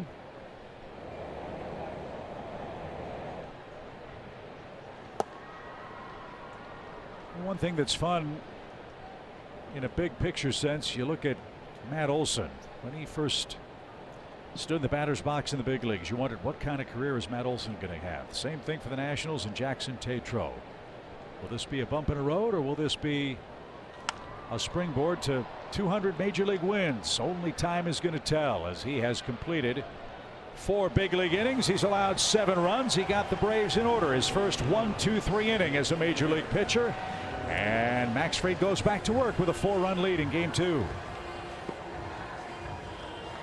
This is what happened to Ozzie Albies in the 5th inning. That awkward swing, and then down on a heap he went into the left-hand batter's box. If you look at the left foot, something popped, and it turned out to be a fractured foot. Ozzie Albies gingerly made his way down the steps, had to be helped to the trainer's room, and a 60-day stint on the injured list for Ozzie Albies. Kelly Kroll's with us tonight. Kelly, how are his teammates processing this devastating news? Yeah, well, I think the guys will tell you there's no replacing a guy like Ozzie when it comes to his energy and the joy he provides in the clubhouse. But I thought Kenley Jansen offered a really good perspective. He was with Ozzie when he found out the news last night, and he said, as a veteran, I felt like the best piece of advice I could give him is that you can't rush back from an injury like this. He actually had to have surgery on his 5th metatarsal in 2015, and he said it's tough, you know, not a lot of blood gets there, and as far as vitamin D, that's also something that was very critical for him coming back. And he said, you know, I also saw this team, though, win a World Series last year without Acuna. I was on the other side of this, facing that lineup, and it is so dangerous. If there is any group that can withstand this clip, and having lost a guy like Ozzie, it's this one. So, in other words, I think, guys, it was interesting. A similar injury, he had it, and he's saying, you know, you can't come back too soon because the foot especially, it can be really tricky healing from that. So I just wanted to pass that along because I thought Jansen did a really good job describing what this team is kind of going through right now and the advice he had for Ozzie. And Kelly, we talked about it in our opening comments. I don't know if there's a major league team that's better equipped to deal with this, or a manager who's as equipped as Brian Snitker to deal with this, because that's exactly what this team dealt with all last year. What did Snit have to say specifically before the game today? The same. I think he kind of echoed Kenley's sentiments, right? Just that this group did what they did without Ronald Acuna Jr. last year. They're going to miss Ozzie. Don't get me wrong, right, guys? The fly out there, but. And more so just because of the energy he brings down here and keeping guys light and lifting them throughout the course of the ups and downs of a season. But production-wise, we're seeing what this group is doing here tonight, and they will do their best to carry this on, certainly, until they can get him back. But I thought not rushing back is huge when you think about the injury that he's going through right now, because you can come back and tweak that the wrong way, and then they could lose him for the full season. That's a great point, Kelly. Great report. Appreciate your hard work downstairs. Brian, you got to see Ozzie before the game too today. Yeah, I did at the hotel before I left. I think he's headed back to Atlanta to get examined and figure out what they're going to do with that foot. But you know, I like what Jansen said. I mean, you can't rush a foot injury. You really have to take your time and be 110% healthy before you try to run on that foot. But this team is equipped to handle it, and 1 through 9, and I love Arcia. I mean, this is a guy who, wow, look at that sway. But this is a guy who's, you know, played every day for Milwaukee, had a great career, you know, and then came here as a reserve utility guy. But he's a guy that brings energy every single day also. He's getting his opportunity. We already saw a sacrifice fly and a base hit by him, scoring a run. So I think we're able to handle more so than last year when Acuna was carrying the ball club at the time we lost him. But I like what I see right now, and I even like that better. You got it. Max Fried into that. An 8-pitch inning after 31 in the last inning. And Fried restores some order with a 1-2-3 4th inning. Good discussion. Good start for the Braves in Game 2. DC, where Braves baseball is brought to you by Truist with Kelly Kroll, Paul Berg, Brian Jordan. I'm Chip Carey. 7-4 the Braves have the lead. 7-3 the Braves have the lead. I beg your pardon. As we head to the top of the 5th inning, Jackson Tatro is out of the game. 7 runs in 4 innings. In his major league debut, he'll give way to Andres Machado, the 29-year-old right-hander who has pitched previously with the Kansas City Royals. And you see Machado, a 5.5 ERA for the Nationals. He'll face d'Arnaud, Ozuna, and Duvall in the 5th inning. d'Arnaud has a perfect night. 2 hits, 2 runs, and 3 RBIs. And man, was that last half inning a big one, Paul, for Max Fried. 3 up, 3 down, 8 pitches. Very important after the 3rd that he did that. Got his team back up to the plate. Braves have out hit the Nats 9-2 so far tonight. And that's cut on and missed. It's 0-2. Mets are winning at home tonight, beating Milwaukee. That's 3-0. You'll see that score and others scroll by on the Bally bar at the bottom of your screen. Braves trail the Mets by only 5 games. As that just missed. Quinn Wolcott hasn't given the Nats that outside corner, has he? Sure hasn't. I would be mad if I'm the pitcher, Paul. Come on, you want that pitch. Absolutely. I thought he earned that pitch. He threw 1 strike, 2 strike. Do you know who has the smallest strike zone every night? It's the catchers. The catchers. Catchers always have the smallest strike zone. Why is that? Because they talk to the umpires the whole game. They're buddies with them. Paul, I think that's unfair. I'm just being honest. You brought me up here. You want honesty. I'm giving you honesty. Yeah. It's always been that way. I just never heard that before. Yeah. 1 ball, 2 strikes.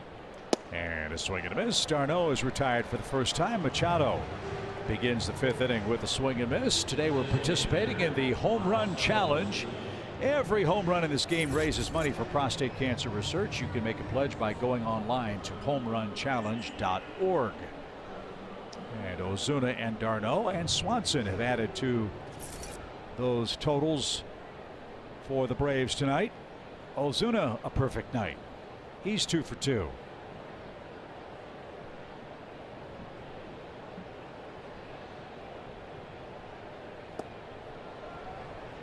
And I said catchers, you know who else?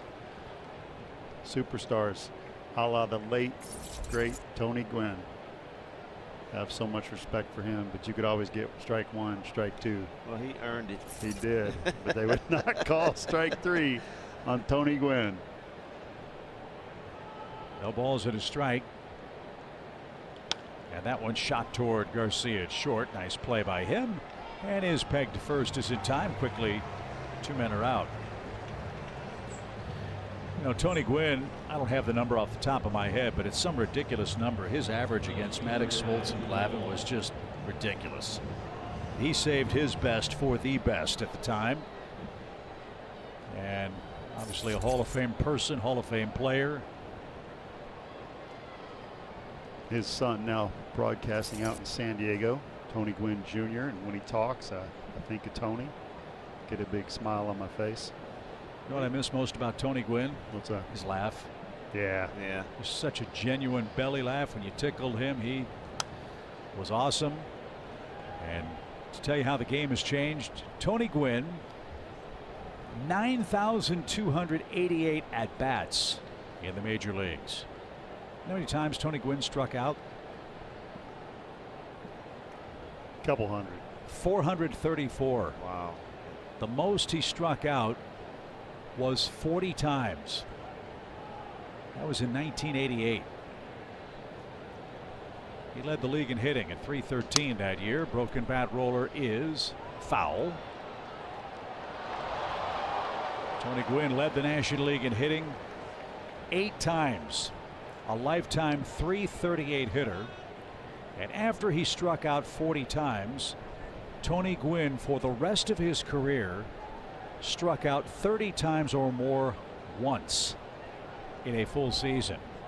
And we're talking in years where he had 400, 500 at bats. The third base umpire called that ball foul. And so Duvall is going to have to put the gear back on and head back to the plate. That's a home plate umpire's call until it gets past the third base bag, and it was. And the third base umpire, Adam Beck, correctly ruled that a foul ball. Ooh, where did it go over the bag? You got it as foul, though. Yeah, the first angle, I think, showed it pretty clearly. Was it? Okay. Being foul. Okay. Put your gear back on, Adam. Chip, I finally figured out how to get Tony Gwynn out late in my career. Yeah. And that was to throw the ball down the middle. Because if you put it on the outside corner, he worked it in the 6 hole. And if you threw it in, he would pull it or inside out it. But if you threw it down the middle, BJ, he didn't know what to do. You know what I loved about Tony Gwynn? I love playing defense against him because I would try to play mind games because he could sit at the plate and see where the open spot was and go. Yeah. So just as the pitch coming, I'm running in the gap somewhere. Swing and a miss for Duvall. And by the way, against the big three, Tony Gwynn only hit .394. Wow. 7-3 Atlanta the lead.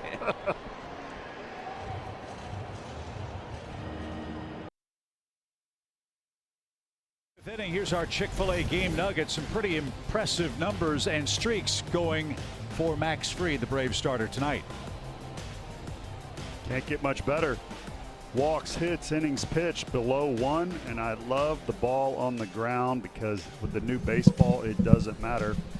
You can get a 2-for-1, double play. Braves team record also strong. He's an ace and he's a stopper. And had a much needed 1-2-3 fourth inning. He's now set down 6 straight hitters after a spate of wildness in the 3rd inning that saw him throw 31 pitches. He threw 8 in the 4th. And now faces Adams, Adrianza, and Robles, the 7, 8, 9 hitters on the Nationals lineup card. Love to get Max through 6 tonight. He's had to work hard, but he enjoys a 4-run lead. Riley Adams walked and started the Washington rally. He's going to sky this one to right and right at Ronald. And the Braves right fielder puts that away at the chest. 4 out number 1. 7 straight retired by Max. And Adrianza, the hitter, a single, his first time up. That's something else that's gone hand in hand for this run for the Braves. Max Fried has gone 6 innings or more in 10 straight games. The Braves are getting a lot of length out of their starting pitchers, generally speaking, over the last 3 weeks, Paul. And you feel awfully good the way Max is working now. He's back in rhythm. You're right on, and that's only going to make your bullpen better as the season goes on when your starters have length, because they have a chance to rest properly. And with that good work by the starting staff right now, the Braves have the best relief ERA in the National League. So keep that up, fellas. Fried trying to ease his way through 5 innings. And a comebacker got him on the foot, and that hurt. That's going to ricochet into foul ground, and Max Fried with a kick save couldn't come up with it. And Adrianza's 2 for 2. Let's see exactly where Max Fried got hit with this batted ball. One of the best fielding pitchers in the sport. When Max Fried reacts like that, that got him in a sensitive spot.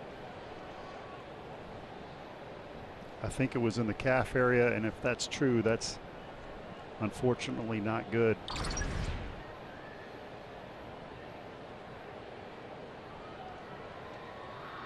Achilles. Yeah, right on the back. Yeah, back of the foot.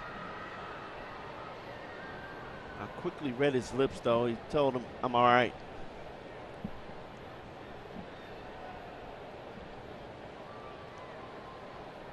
He tried to get the glove down, but that ball was hit so hard and got to him so quickly there was almost no time for him to react. And so here's another one of those spots for Max Fried, where he got stomped on in the 6th game of the World Series last year and became a different guy. Hit with this batted ball in the 5th inning. He'll stay in the game. Adrianza looks over and says, "Sorry, pal." And Max says, "I'm okay." And he'll face Robles with 1 on, 1 out.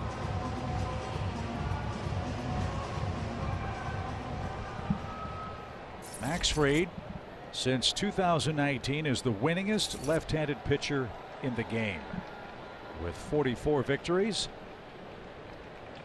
As this one on the ground, deep short. Dansby gives ground, fires to second. There's one. Arcia, strong throw, but not in time. Good job to get the lead runner there. And 2 are away. Wow, we get so used to seeing plays out of Dansby like that. The old slide stop, going to his right, get rid of it quick. Man. One thing that's going to be fun to watch too, and again I'm making lemonade out of lemons here, Arcia's got a cannon. He does. You might see a few more double plays, as I think it's fair to say his arm is stronger than Albies. And he almost was able to turn that twin killing. But there are 2 outs in the inning, and Lane Thomas is the batter. And one more point on Max Fried. There's only one pitcher in the game with more wins overall, left-handed or right-handed, than Max Fried since 2019. And that's Garrett Cole of the Yankees. So we're looking at an elite guy in Max Fried, who's trying to extend his winning streak to 7 as he starts play tonight with a 6-2 record. There's Arcia. I was talking to Wash before the game about that arm, and it says it allows him to play a little bit deeper in situations. whereas Ozzie has better range than Arcia, so he can play in and get to balls, but he doesn't have the arm that Arcia has. So as an infielder, you can scoot back, and that neutralizes the lack of range. And then, as you said, Chip, on double plays, fantastic. 2-0 pitch. Something else to talk about, too, for a guy that doesn't play a lot and didn't because the DH is in our league. Bench players don't get much playing time. Give credit to Arcia. Every day he's out there with the rest of the Braves infielders. BJ working with Wash. You took it right out of my mouth. I wasn't going to say that. I mean, he's so prepared. You know he's not getting the opportunities, but he always works hard. Every day he's out early. And that says a lot about his character. You were going to say that, and Chip stole it. Yeah, Chip, he does that to me too. Jumped the gun on me, but he's so talented he can do that. Reads my mind. That's a very, very thick book for the two of you guys. 2 balls, 2 strikes. 7-3 Braves lead it, trying to win 13 in a row in Washington tonight. Robles the lead. The pitch is fouled away by Lane Thomas, former Cardinal. You missed it last night. Mentioned that Lane came over from St. Louis for John Lester. Remember, that was one of the deals that a lot of people around baseball saying, why are the Cardinals getting John Lester? Well, you might recall St. Louis rattled off 17 straight wins last year. The Braves win streak is the longest in the National League since that Cardinals hot run under then manager Mike Shildt. 2 balls, 2 strikes, 2 outs. And a little chopper right to Arcia. Thank you very much. That's as easy as they come. Max Fried is through 5 innings. He's got a 7-3 lead. We'll check on the back of his foot as we head to the 6th.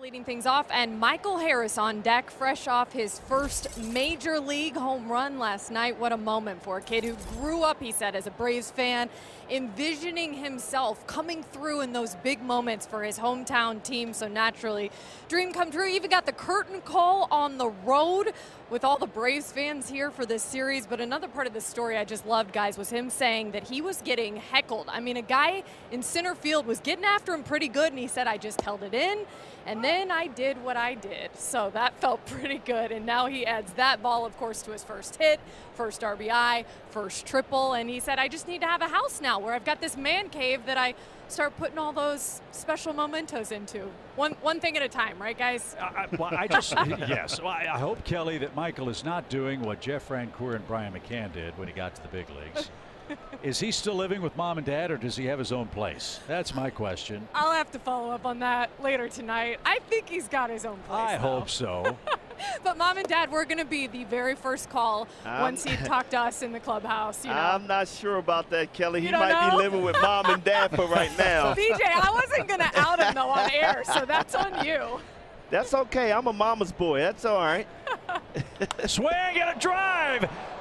Arcia down the line and gone. A bullet. Wow. 2 RBIs for Arcia. Great catch. Atlanta gets a run back. Wow. Second homer for Arcia, and the Braves just keep pounding away. They've hit 4 homers tonight. They hit 5 last night.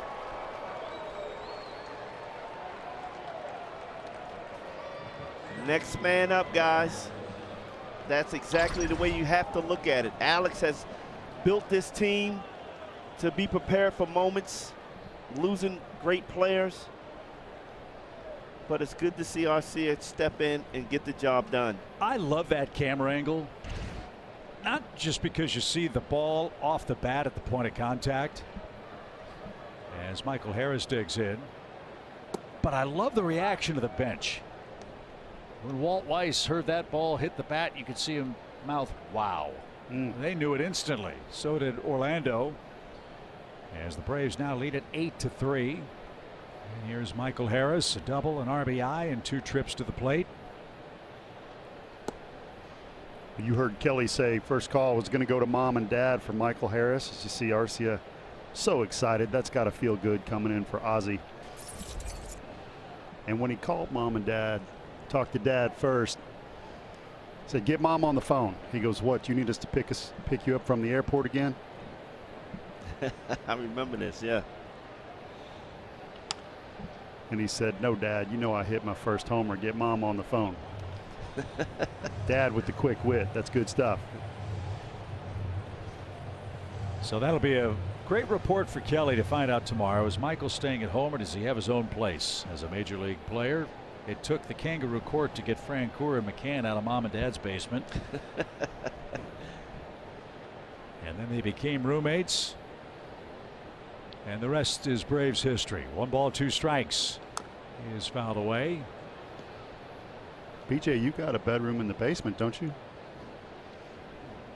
At Mom's house? No, for this guy.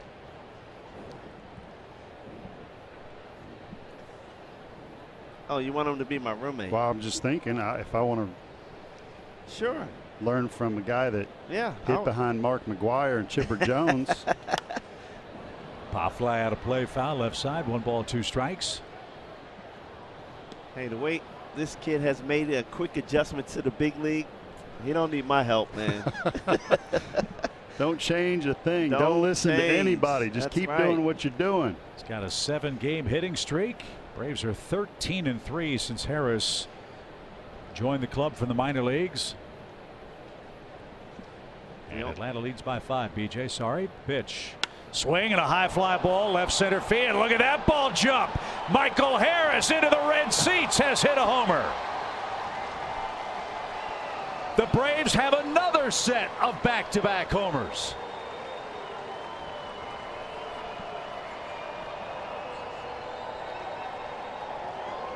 They have hit 10 home runs in this series. And the onslaught offensively continues. 9 runs on 11 hits. Wow. This ball just traveled a long way. Again, on a pitch away. Oh, he knew that was gone. Getting the extension. Showing a little swag. I like it, Paul. Launch angle on the bat flip. 36. Nice and easy. Off the bat, exit velo 105.5. Guys, the Braves have hit 10 home runs in a game and a half. 10. I don't want to get ahead of myself, but I haven't studied the back part of the lineup of the entire major leagues. But for me, my gosh, right now there's no way there's a bottom part of the order that's better than the Braves. The Braves 7, 8, 9 hitters, Paul, have hit 31 homers this year. And it's so strange for us because we're still thinking about a National League lineup. You have the pitcher, you have the 8th place hitter down there, right? In previous seasons, you never saw that kind of power or production. But with the DH, length, breadth of the lineup, those guys are feasting and feeding the top of this order, and the Braves offense is as hot as I've seen in a long time. And you see in the dugout, he hits the home run, and Ozuna's showing him the video of what he did in his swing so he can duplicate that. I mean, the technology is available to be very successful. 3-1 for Ronald. Swing and a miss. It's a full count. Well, that's been Harrison BP. I mean, he's just launching one after the other, and I'm like, my goodness, if this ever shows up in the game. And we're starting to see it. Is that just him getting more comfortable? That's exactly what it is. Now he feels a part. And the one thing that I said to him when he came up, I said the game gets easier in the big leagues as far as hitting, because you know pitchers are going to be around the strike zone. So relax and be yourself. And man, he is. And you got a great scouting report on those pitchers too, which you don't have in AA and AAA. Right. You are well prepared going into each game on what to expect. So Dansby Swanson, the hitter. Dansby homered in the first inning. He's walked and grounded out and didn't get that from Machado. No balls and a strike. The Braves have 4 sets of back-to-back homers in the last 3 games. They have hit 10 homers in this series in Washington, and they have Eric Fedde opposing them tomorrow. Fedde has given up 10 homers to the Braves in 31 career innings. We're not through with game 2 yet, but something to keep an eye on as the Braves looking good tonight. A 6-run lead again. We're in the 6th inning.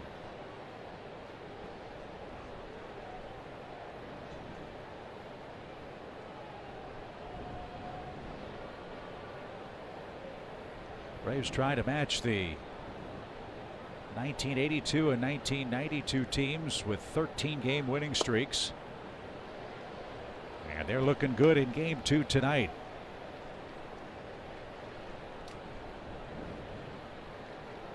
Wiley Ballard's our stat man downstairs in the truck. I wonder what the Braves' record for homers in a 3-game series is. We got 10. We got a game and a half left in this ballpark. Well, Wiley went to Georgia Tech, so he can figure that out. Dansby chased one down in the dirt. There's the first out of the inning. Austin Riley is the hitter, but first a quick message from Delta.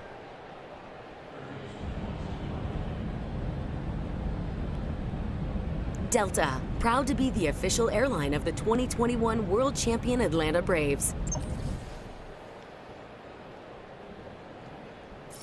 Austin Riley's the Braves' 3rd place hitter. He's up for the 4th time in the game. We're in the 6th. That means your offense is having some fun. Atlanta's doing that. 9 runs on 11 hits. You need Austin to jump in the hit parade. Franco, nice pick. Double clutch. Second one is all they'll get. And that forces Acuna, who slides in at the bag.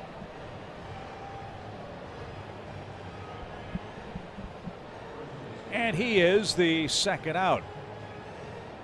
Again, Ronald working on that foot first sliding technique. Let's check it out. Didn't look comfortable sliding. But that's a work in progress there, guys. That is hard. Instinctively, you've been doing it all your career, and all of a sudden you got to change to the other leg, man. That's going to be difficult. But a perfect time to try it in a 6-run game. As Matt Olson swings and misses. Matt's 1 for 3 and has scored a run. That sounds like such an elementary thing, Brian. You can just slide on either leg, right? Obviously, it's not that easy. No, it's not easy at all. I mean, when you grew up sliding with that right leg underneath and you're so used to it, and all of a sudden you have to change, I don't know if your brain operates that way. For those of you that haven't seen our broadcast the last couple days, Ronald Acuna, because of the ACL injuries, had to switch the leg on which he leads with when he slides. And we've had the Braves have had the mat out where you run and jump on the slip and slide. That was always my favorite when they were teaching the pitchers how to slide properly so we didn't get hurt, and we got to do the slip and slide mat. Spring training, BJ, one of my highlights. You remember that? I used to hate it. As a pitcher, all I've been doing is shagging and covering first and doing PFPs. You're going to let me slide. That's the best part of my day, BJ. 1 ball, 2 strikes for Olson. And Matt didn't get that, and that will retire the side. For the 2nd time tonight, the Braves hit back-to-back homers. Orlando Arcia goes deep. Michael Harris goes deep. Atlanta has hit 10 homers in Washington, and they have a big lead in game 2.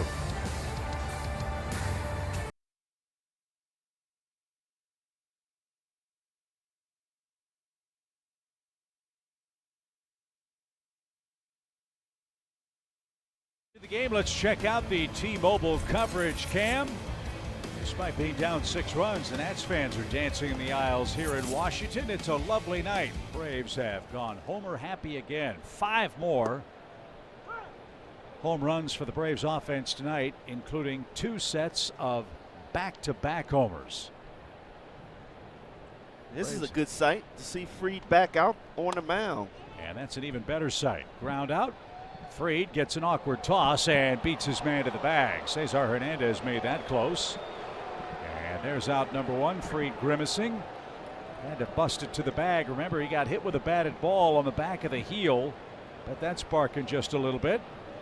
See if the Nats take a look at this play at first base. They might. Did Fried win the race? Now this throw was behind Fried, so in mid-stride he had to reach back. That's an easier play for a right-hander because your glove is on the left. Fried has to reach back across his body. Nice adjustment. Did he get the bag? Ooh. Did that toe get it? And he had to reach with the left toe. The only question is, did the toe touch the bag before Hernandez got there? Remember, the call on the field is out. And it looks like the Nats are going to challenge this play here in the 6th inning. I think the toe got there, guys.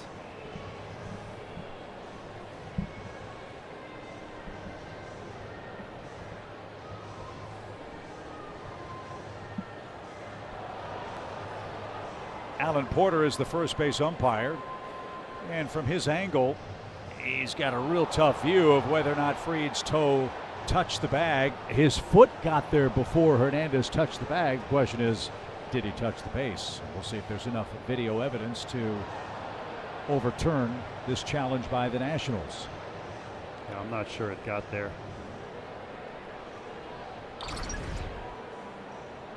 Oh, that toe is there. BJ.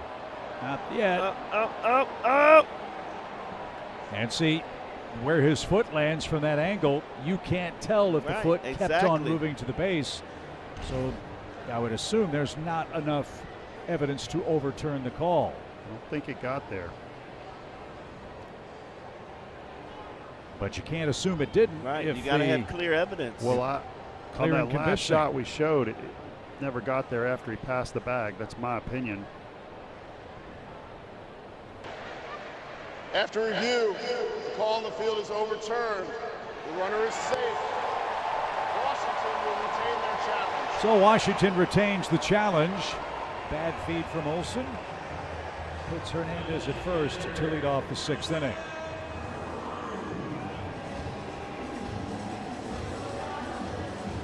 So Max has to go back to the stretch here, and Nelson Cruz is the hitter.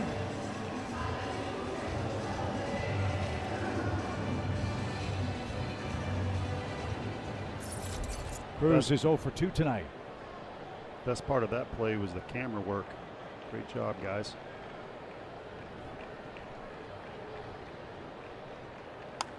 Cruz pops this up.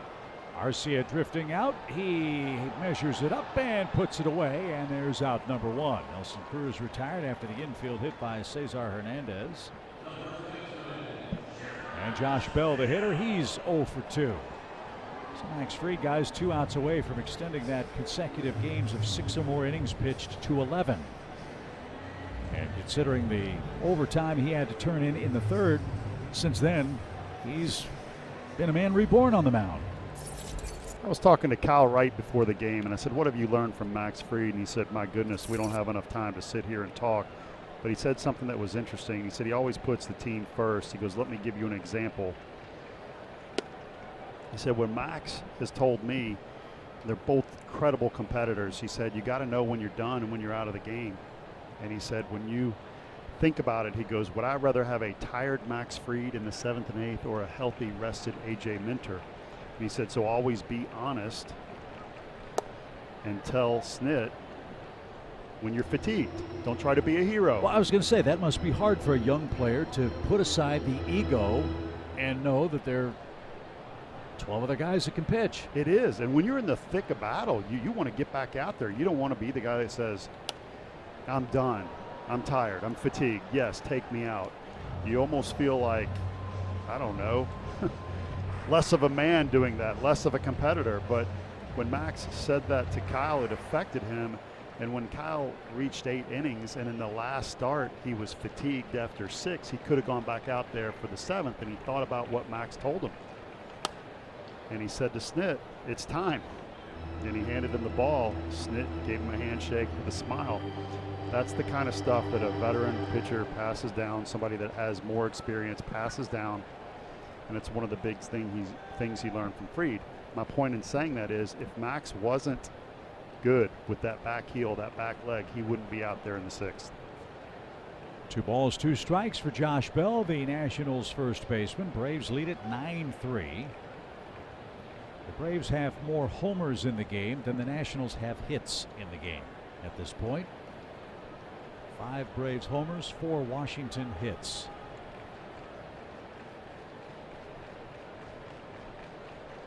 And all of the Washington safeties are singles here in game 2. Baron O'Day has gotten up in the Braves bullpen. The 31 pitch third is the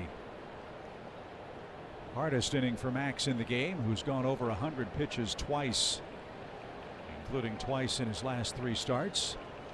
This one is in the air towards center. Harris broke back, but look at that closing speed. Still coming on, and he makes the catch thigh high. Misread it.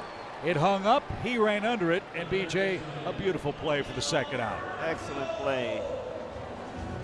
You look at Josh Bell's swing, it looked a lot harder than it was, and that's why as an outfielder you got to find it first before you do anything, and all of a sudden he takes off in a track meet to catch that ball.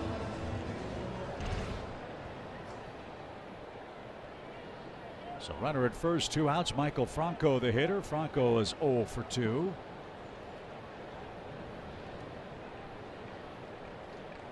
Max Fried struck out the first 5 hitters consecutively to start the game. He has 6 strikeouts in total tonight, and he's trying to go to 3-0 in his last 4 starts. Last 4 starts against the Nationals, he's 2-1 with a sub-2 earned run average.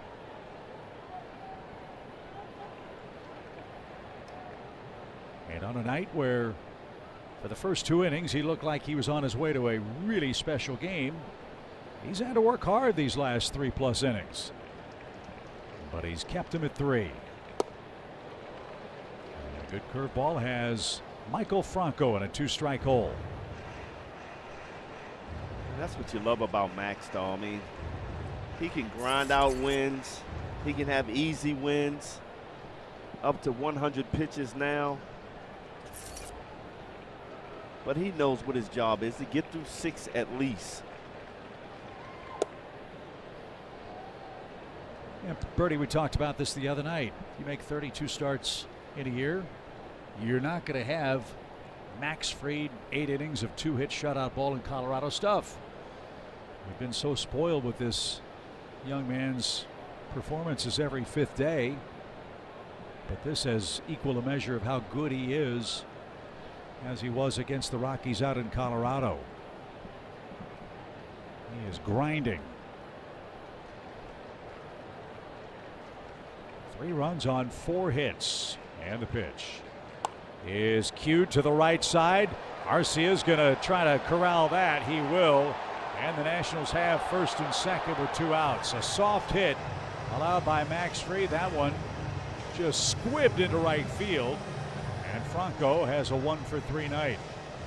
53 miles an hour off the bat. If there's a tail for Max Fried, 14 of the 71 hits this year have been below 70 miles an hour that he's allowed. Wow, that was a pool shot right there. Should go back to home. You don't take those, BJ. Oh, yes, you do. Garcia's 0 for 2. He's lined out and struck out. Pitch. Hey, look at this thing. A Willie Mosconi special. I mean, right off the end of the bat. And that bat didn't even break. Get you a lottery ticket on the way home. Exactly. And the dirt. 1 ball, 1 strike. I know Max wants to get through 6. I know Snit wants him to get through 6. His next pitch will equal his season high. And it's not just the pitches, it's the stress of the pitches he's had to throw. There have been quite a few of them, even with a 6-run lead. I think this is his last hitter. And that's lined over short into center field for a base hit. Hernandez will come around and score.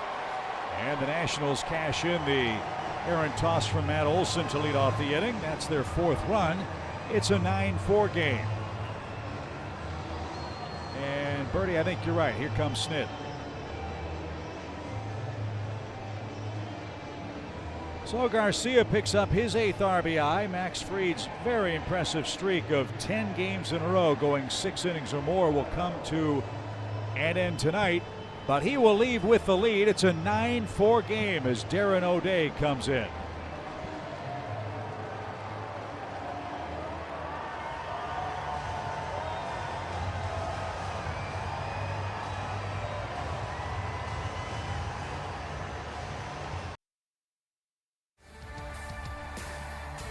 You know, Henry Aaron's enjoying this series for the Braves. They've hit 10 homers. And that's a divided fan base. Braves cap, Nationals shirt, but enjoying some ice cream. Nothing wrong with that. The old ball game as the Braves enjoy a nice lead. Darren O'Day will try to get the Braves out of this 6th inning. 1 run is in for Washington. And Riley Adams, the catcher, will hit with 2 on, 1 in, and 2 outs. Adams is 0 for 1 with a walk and a run scored. Got to be careful here. Adams got some power. Make your pitch.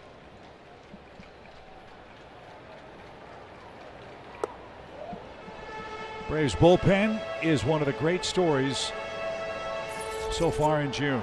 4-0 with a 1.56 ERA. In fact, the earned run average for the Braves has gone down in each of the first 3 months of this season. April, a 3.69 ERA. May, 3.17. And they have cut that in half so far and have gone a perfect 4-0 during this undefeated month for the Braves. 1 ball, 1 strike for the catcher. The pitch from O'Day is a little too high. 2 balls and a strike. 2 outs, righty. Got to get this guy. Adrian's a switch hitter on deck.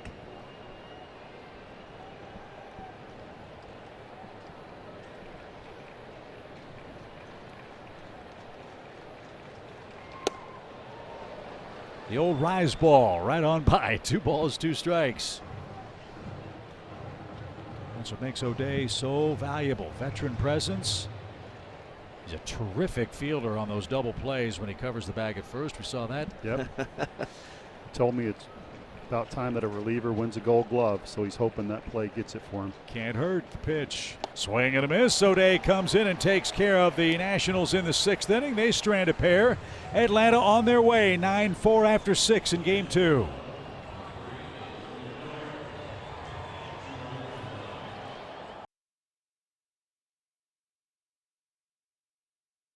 Where Joey Votto, who is new to the social media world, he's just joined TikTok and Instagram this season. A young fan asked if Joey Votto would make a TikTok with him, and you see the young lady dancing beneath the warning track. High five from Joey Votto, and here's the finished result. Check that out. Doing the gritty. I like it. That's the touchdown celebration from Jamar Chase of the Cincinnati Bengals. And isn't it great when you see the players interact with the fans like that? No, it's awesome. I love it. Whenever we get a chance to see guys signing autographs or meeting fans, signing the sign, I mean, it's just great. Votto was mic'd up earlier this year. That was fantastic. He's having a lot of fun despite what Cincinnati's doing. He's bringing it to the fans, the young fans, and I love that part of it. No question. That's great when big league players get it. As Travis d'Arnaud goes to work here in the 7th for the Braves. 3rd pitcher on the mound for the Washington Nationals. This is Reed Garrett out of VMI. Last year he pitched in Japan with the Seibu Lions.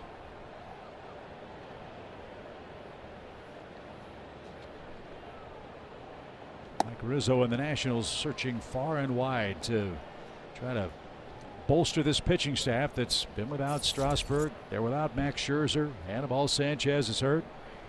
And the Braves have taken advantage of that in this series. Hitting 5 homers last night, 5 again tonight. This one popped up toward right. Lane Thomas, plenty of room. He'll put the squeeze on that. And there's out number 1. Watch baseball live or on demand on your favorite supported devices. Save 50% now through Father's Day. Blackout and other restrictions apply. Visit MLB.tv for details. Good night tonight for Marcell Ozuna. He's 2 for 3.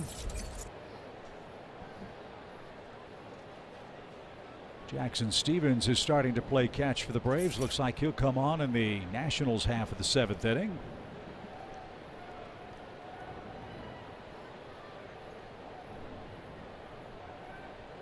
BJ, you look at Ozuna, his stance in the box right now, he truly looks like a tightly coiled spring ready to explode. It's something we haven't seen in a while. It tells me he's starting to lock in again. Starting to get that confidence back.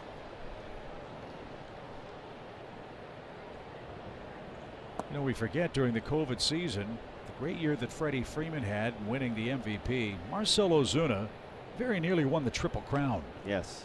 Albeit in a shortened season, but still, he had a great year for the Braves. He had some gigantic tape measure homers in Boston that I'll never forget. To straightaway center field, and he's launched one again tonight. This one hit in the air again toward Thomas, but the park's going to hold that. And a 98-mile-an-hour fastball is out number 2, and Adam Duvall is coming up.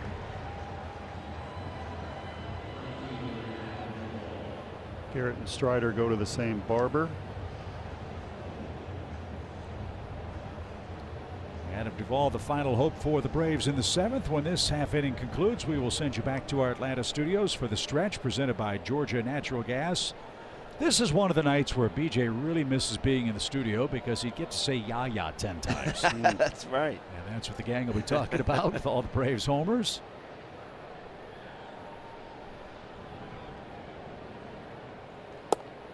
And Duvall ahead in the count, 1 ball, no strikes. 5 more homers for the Braves tonight. They're up to 94 of them. Their opponents have hit 49.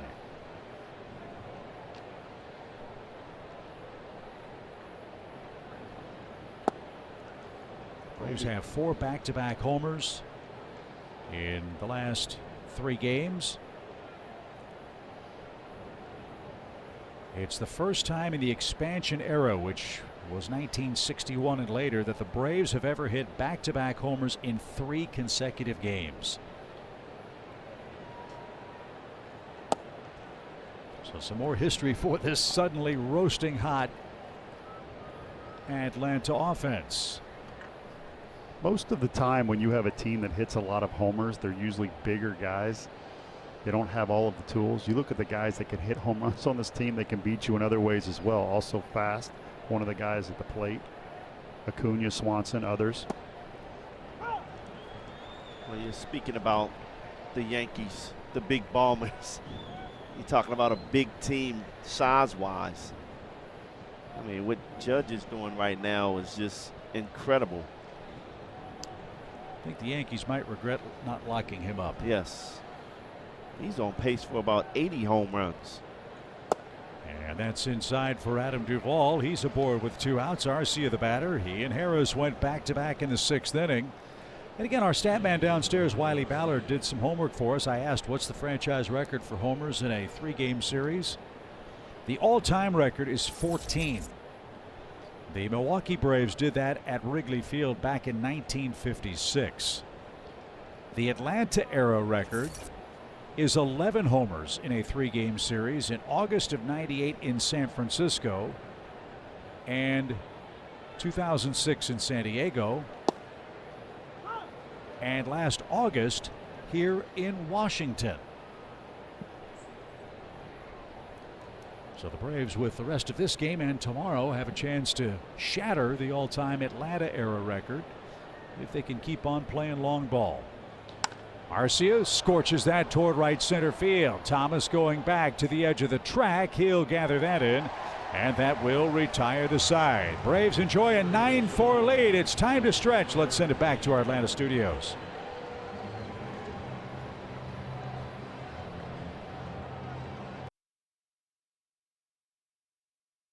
We head to the home 7th inning. 9-4. The Braves have the lead. Jackson Stephens, the second reliever, to follow Max Fried. Our landmark team and player comparison tonight, fellas. Let's break down the relief corps. Well, there's a very obvious difference right there, the ERA, but how about that strikeout rate that leads MLB? You see the saves. What that means is strikeout rate. You got to have great stuff to do that. Braves bullpen does. Not just one or two guys, but all of them. As we've talked about before, there's multiple closers down there.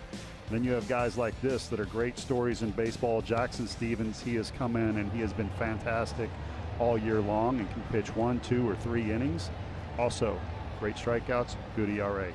And I think, Bertie, that point you made about innings pitched, that's really huge. That's kind of the role that Luke Jackson had as he comes back from Tommy John surgery. Jackson has stepped in now and has given Brian Snit multiple innings to obviously continue his good work, but rest the other guys in relief. And this is a perfect game to come in and do that. You got that 5-run cushion. Let some other guys let that arm heal up and be ready to go. Jackson last pitched on June 10th against the Pirates. Had a rough time of it. So he's looking to rebound as he works in the 7th inning, facing the 8-9-1 hitters for the Washington Nationals. The Braves have out hit him 11-6. They lead 9-4. And a breaking ball, a beauty. What a journey it is for Jackson Stephens, pride of Alabama, to the Cincinnati Reds, then to Dos Laredos in the Independent Mexican League. Not the regular Mexican League, the Independent Mexican League. I was talking with Jackson on the bus ride to the ballpark today. I said, give me some of your best winter ball and Mexican League stories. He said, well, one of them was illustrative of the cultural divide, as this one is whacked up the middle. Nice pick, Arcia. Cannon for a throw, and he makes the play for out number 1. That's a shortstop's arm playing second base for the Braves. Good start to the inning, 1 out. It's an awesome job here, staying down on the ball, keeping your eyes on it. And then we talk about that strong arm, the jump throw. Man, easy play. Athlete alert. The Jackson Stephens would say, well, we're making a road trip in Mexico, and we're going from one city to the next, and we stopped at a restaurant to order food, and he said, we had the 4 or 5 American guys on the team. The rest of the guys were from Mexico, but they spoke English. And he was asking, speaking of Jackson, for some menu help ordering, and he said he wanted some queso. So he says to the young lady who ran the restaurant, we'd like to get some queso. And she looked at him like he had 4 heads. He couldn't understand, and all the guys on the team were laughing at him because, you know, the melted cheese dip that we get and call queso, they don't serve that in Mexico. She had no idea what he was talking about. Wow. So as Robles hits and takes a strike, that just gives you a small sampling of what the foreign players deal with who come to the United States and have to deal with the language and cultural barrier. But you know, Jackson's enjoying being back in the big leagues after a brief time with Cincinnati. This one popped up right at Matt Olson. That should be no trouble, as Robles is out number 2. That's a great story, Chip, and just want to give a shout out to his wife Brittany, because she is the reason he's out on that mound after seeing how hard her husband trained in 2020. Didn't get the call, had a chance to go to Mexico, and he was going to quit. She said, I know you will regret it if you don't go and see this out. I'm behind you. That's one of the reasons that man is out on the mound right now. Yeah, Juan Yepes, the Braves bullpen catcher, saw this guy. And the lesson of that is you don't have to be a number 1 pick. You don't have to throw 100 miles an hour or hit 500 home runs. If you are good, someone's going to see you somewhere. Yes. You never know who that's going to be. And who knows where that look is going to take you. And here Jackson Stephens is pitching for the world champions in a bullpen that has the best ERA in the National League. As Lane Thomas hits with 2 outs and a 1-1 pitch. He's on the ground right at Riley. He'll gobble that up. His toss across in plenty of time, and Stephens with an easy 1-2-3 7th. We're off to the 8th. It's all Braves.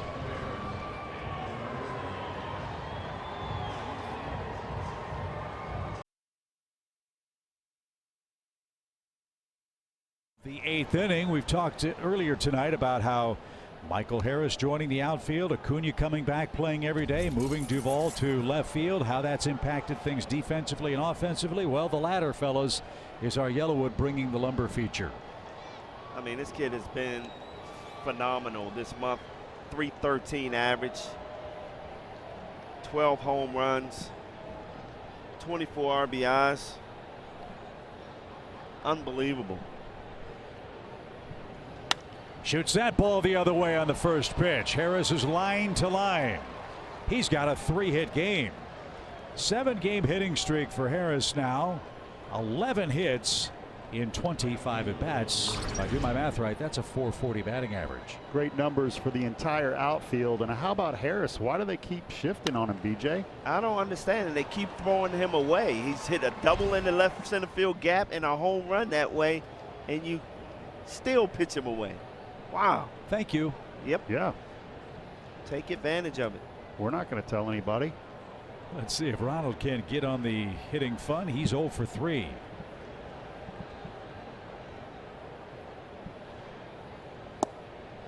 He and Adam Duvall are the only Braves yet to score a run tonight. Every Brave has reached base at least once. And Acuna did that with a walk his last time up. Swing and a shot hammered to center. Going back, Robles at the 402 side hauls that in. Ronald Acuna Jr. squared up a 96-mile-an-hour fastball and hit it 399 feet, and he made an out. Wow. 1 out. That's just a good sign for tomorrow. Leave with a positive, and that is definitely a positive. Dansby Swanson, the hitter. He's homered in 5 straight games in this ballpark, including a 1-out solo home run in the first inning. 11 career homers at Nats Park. And that is certainly all-star worthy. Hope you'll vote for Dansby and the rest of your favorite Atlanta Braves. You can vote up to 5 times a day at Braves.com/vote. Of course, Brian Snitker will be the National League's manager at Dodger Stadium in Los Angeles. That homer streak for Dansby is the longest by any visiting player in the history of Nationals Park. And he'll try to do it again tomorrow against Eric Fedde. As Spencer Strider will pitch for the Braves. We're on the air with Braves Live at 6:30. First pitch at 7:05. Then we're off to Chicago, where we'll enjoy an off day and a weekend set at Wrigley Field, where the weather is supposed to be beautiful. 0-2 pitch and a swing and a miss. Dansby's down on strikes. Garrett takes care of him. That's out number 2, and Austin Riley coming up.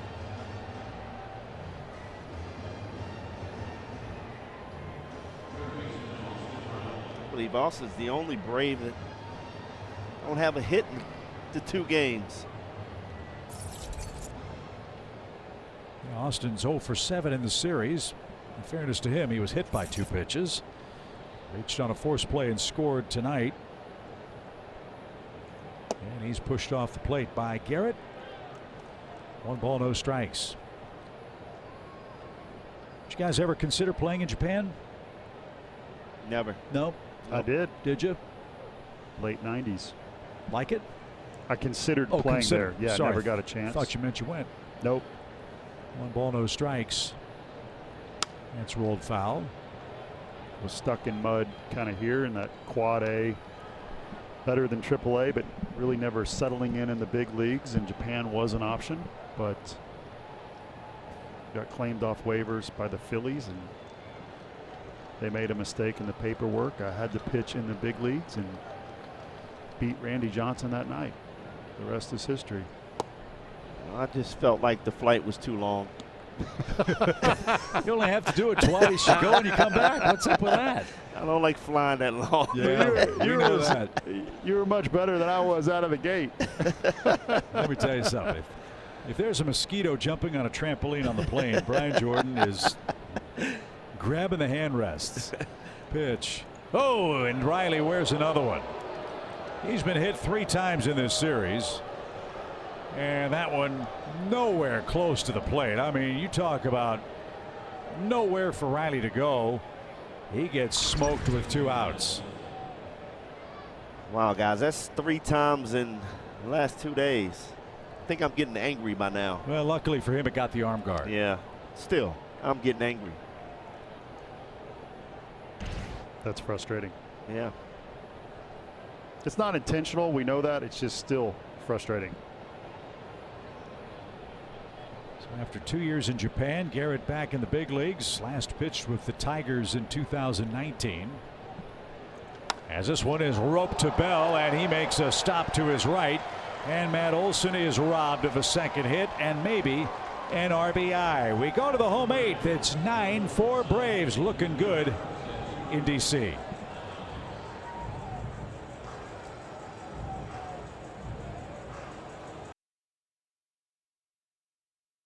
You buy your local Ford dealer.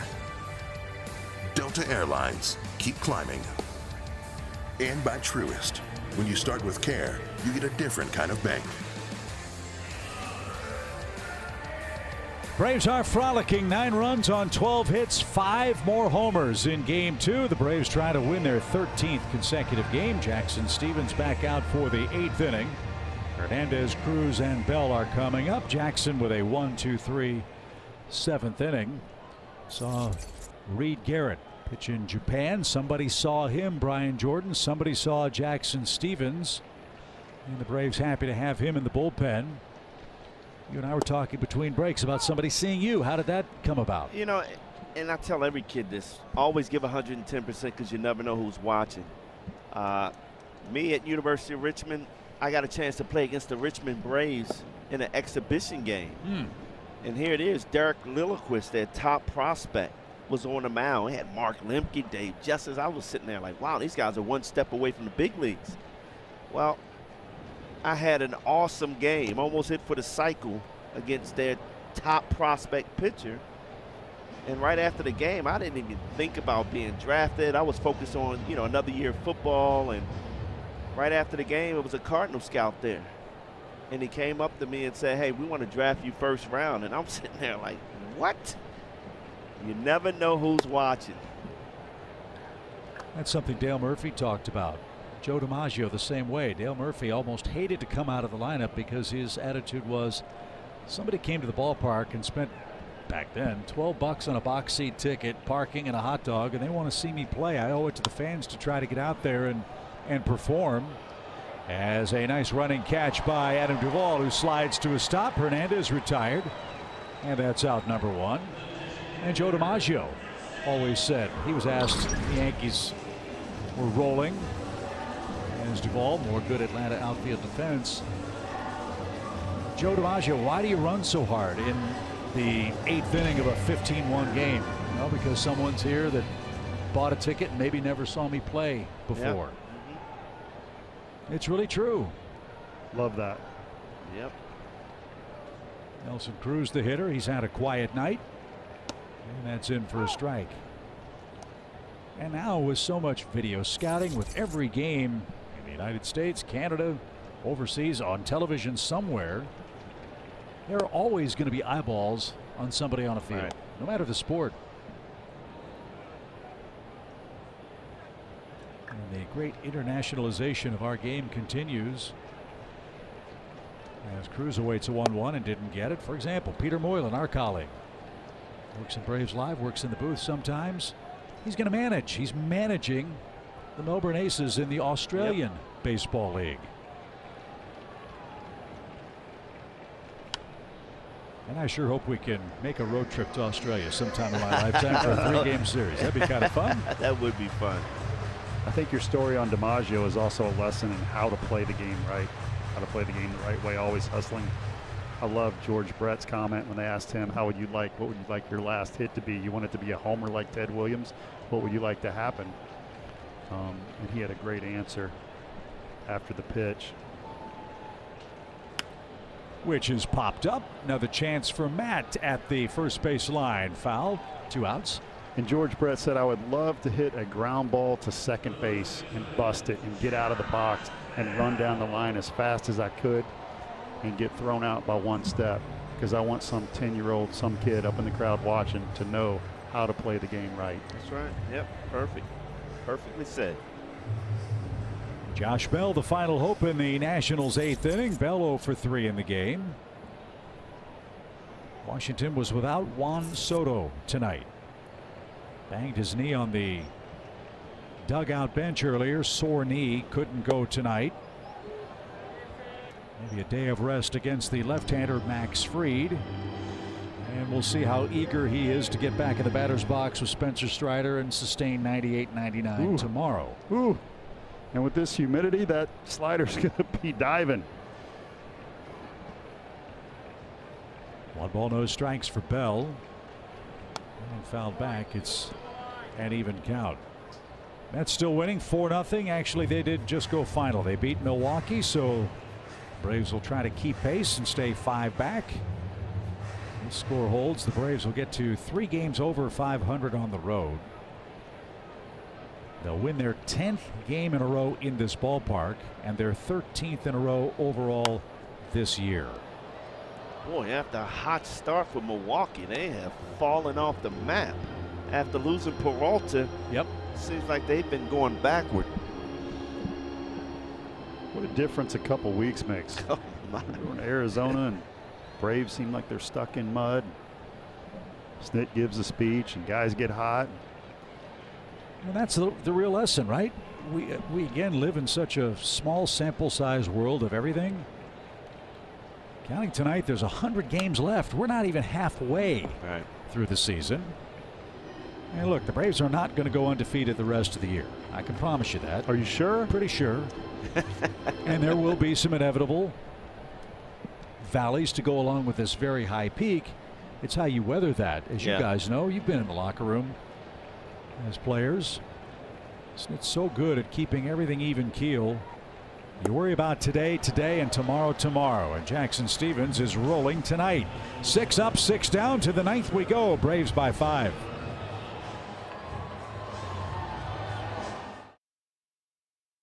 Brought to you by Toyota. Visit your local Toyota dealers today. Toyota, let's go places. The Georgia Lottery. Today could be the day. And by Yellowwood. If it doesn't have this yellow tag, you don't want it. A 5-homer night for the Braves for the 2nd night in a row in Washington. All the Braves fans here having a great time, leading 9-4 as we head to the 9th inning. Before the Braves add on, let's enjoy a quick message from Academy Sports and Outdoors. With our free in-store assembly and pre-assembled grills and smokers, buy online at academy.com and pick up in-store. So keep those grilling plans at Academy Sports and Outdoors. This is Francisco Perez, who was just called up by the Nationals before the game today. That's what he has done this year at the big leagues. First time he's been in the show since the end of May. A former starter, Paul, who's been moved to the bullpen. And this one right off his glove. d'Arnaud legging down the line. Throw to first is not in time. Travis d'Arnaud with his 3rd hit of the game. Let's see if he does the Matt Olson as he gets to the first base pillow. I like the hustle in the 9th inning.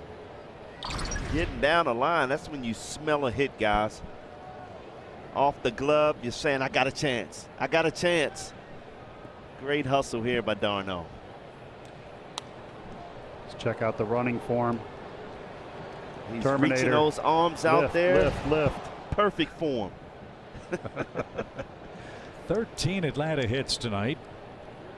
And Ozuna's got 2 of them, including a homer. And That's low. 1 ball, no strikes. Though you said it, Perez, herky-jerky left-hander getting called up. Different coming out of the pen versus starting. You got to be on top of your game right away. Sometimes when you have 4 or 5 pitches, you may switch to just 2 if you're going to come in and face a team, try to get 3, 4, or 5 outs.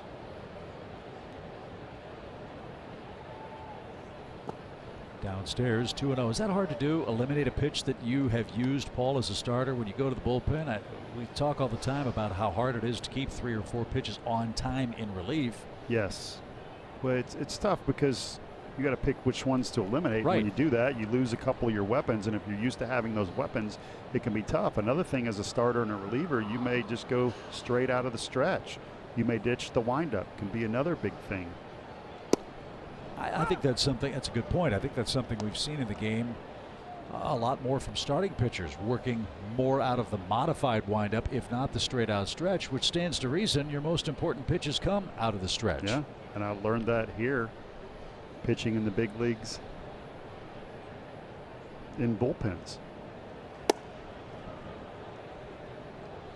And I threw out of the windup. I was a starter, and then I came up here and I was a reliever, and I kept with the wind up.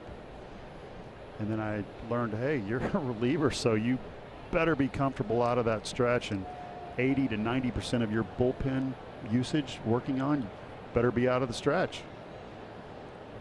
3-1 for Ozuna. The pitch is taken high. Ball 4, infield hit and a walk. Braves trying to add on here in the 9th inning with 2 on and nobody out. Hey, the Zach Brown Band comes to Truist Park this Friday. With the Zach Brown Band and Braves ticket bundle, you get either a terrace level or diamond level concert ticket to see the band perform at Truist Park this Friday, and a Braves game ticket for just $35. Lock in your seats now for the concert and the Braves game at braves.com/ZBB.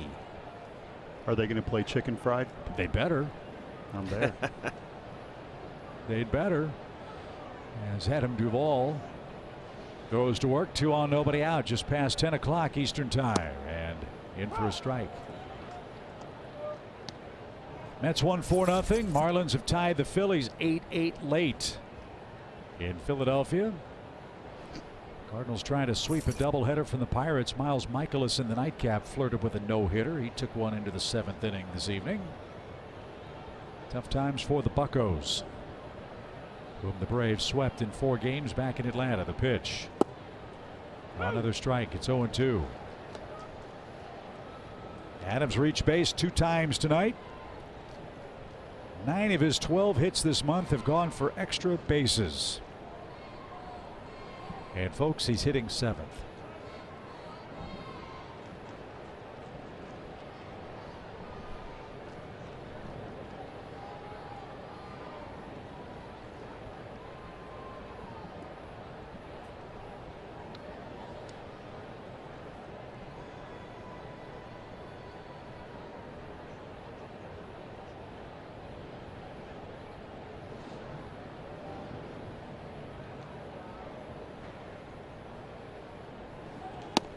Duvall didn't get that. A swing and a miss at 95, up and out of the zone. There's the first out of the 9th inning. And Orlando Arcia is the hitter. Well, for a guy that's, I don't want to say trying to fill the shoes of, because that's not fair, but a guy who's trying to help the Braves overcome the loss of Ozzie Albies for the next 60 days, I don't think you can have a better night tonight than Orlando has had at the plate, can you? What a great start. I mean, 2 for 3. See that solo home run? Couple of runs, and then defensively making some plays.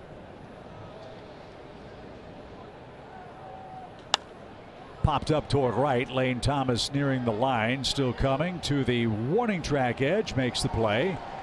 d'Arnaud is going to tag, and he's going to advance on a slide there at the corners with 2 outs. And Michael Harris, the hitter, he only needs the triple for the cycle, guys. He's doubled, homered, and singled. Wouldn't that be a great way to cap that would be special. First couple of weeks in the show. Hit one out the center, Michael. Let it carry him off one of those cuts in the wall. Doesn't have to go too far away because he's got some wheels, BJ. He does. 3 hits, 2 RBIs, his second big league homer. He's homered in 2 straight. Braves enjoy a 9-4 lead. The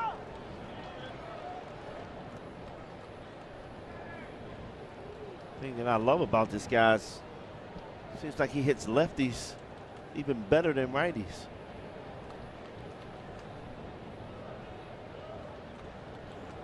Notice how the Nats play him now. They don't have the shift on. There's a runner at third base. Trying to plug up that gap between Michael Franco, the third baseman, and the shortstop spot. They've adjusted. Line drive in the gap, triple, call mom, call dad. Something new to tell you again. 1 ball, 1 strike.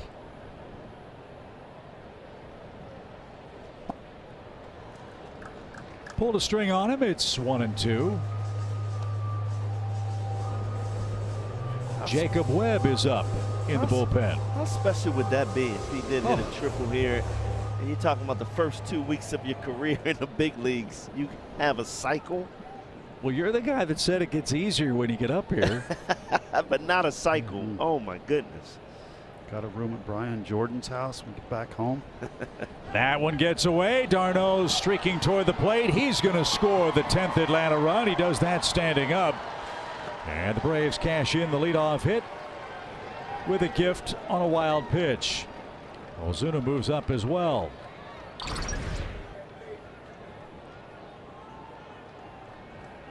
Yeah, that's tough right there. You're taught to get your body in front of it. It's almost like a backhand. That's a tough play for a catcher when you try to backhand it away from your body. Got to smother that ball. 10-4, Atlanta the lead. So a 2-2 pitch. In the air to center, but it's playable for Robles, and that sends us to the bottom of the 9th inning. Atlanta 10, Washington 4 in game 2.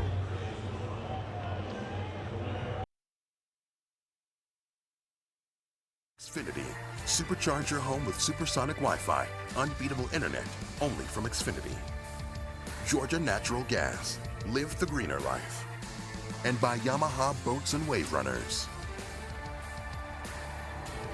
Great night at Nationals Park, where the Braves have blasted the Nats to this point. 10-4 is your score before Jackson Stephens gets the final 3 outs and extends the win streak to 13. Here's a quick message from Yamaha. The best parts of the best days are just moments. They come quick, so you need something quicker. The ones who seize moments go with Yamaha. So Jackson Stephens, if he can get 3 more outs, he's going to get a save. Lead doesn't matter if you go 3 and keep the lead.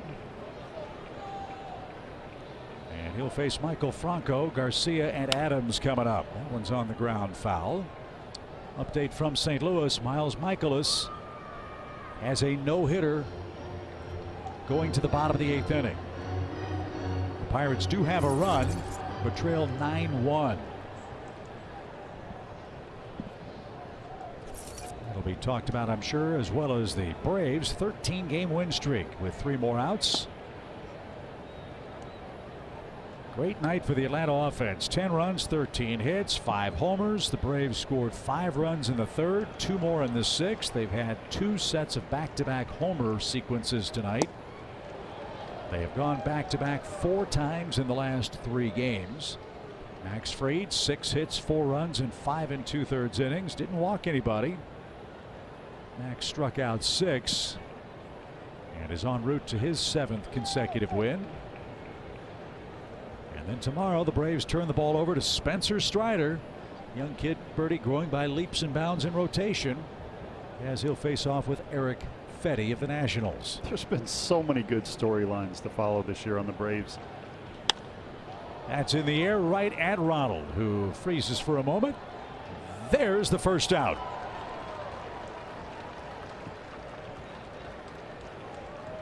Acuna coming back is one of them. Michael Harris in center field, another.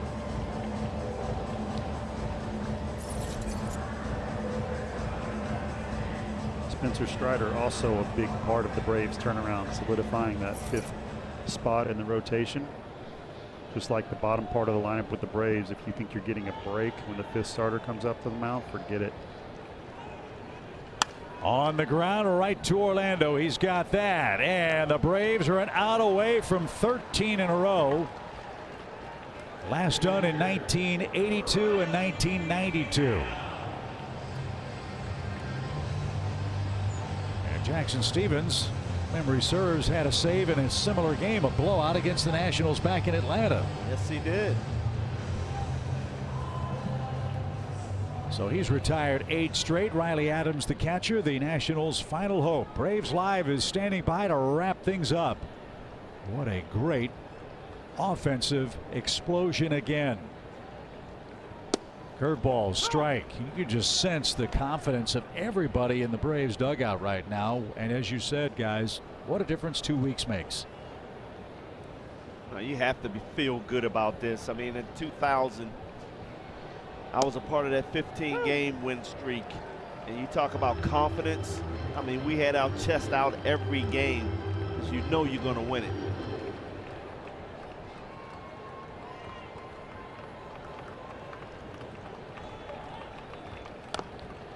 Fouled away. It's 0-2. Braves a strike away. Atlanta strike away from going to 14-3 with Michael Harris in the lineup. And Stevens ready to put an exclamation point on game 2. And here it is. We'll wait another. A ball and 2 strikes.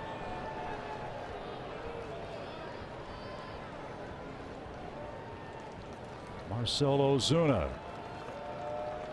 2 homers in the series. Braves have hit 10. And now the 1-2 pitch. Did he go? Yes. No, he didn't.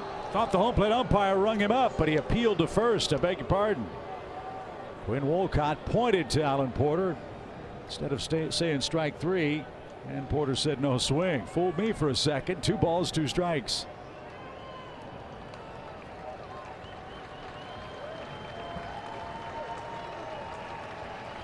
So here we go again. Full count.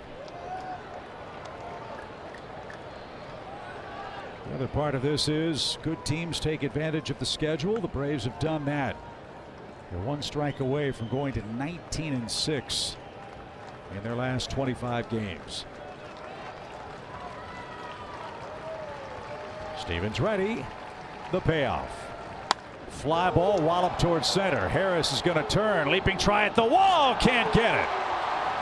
Riley Adams on his way to second. He'll stand there. How close did Michael come to grabbing that? Lost it in the white signage at the center field wall. Let's take another look and see how close he came to hauling this in. Oh, definitely a good effort here, just running back on it. He was that close to making the play. Look at ball right on the right side, just missed his glove. I'm just glad everybody's healthy. A lot going on that play. First extra base hit for the Nationals in the game. They have 7 total hits tonight. And Adrianza is the hitter. He's had a good night, 2 for 3 with a run scored.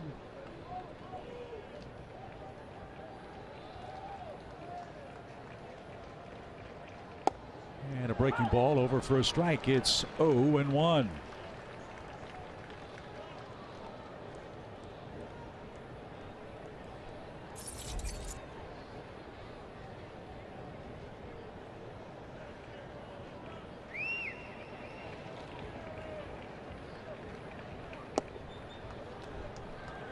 Streaks like this do not come around often. Braves can finish this one off. They'll tie the 3rd longest winning streak in the modern era of the Braves franchise. The 82 and 92 teams won 13 in a row. The 1891 Boston Beaneaters won 18 straight. The 2000 club won 15 in a row from April 16th to May 2nd.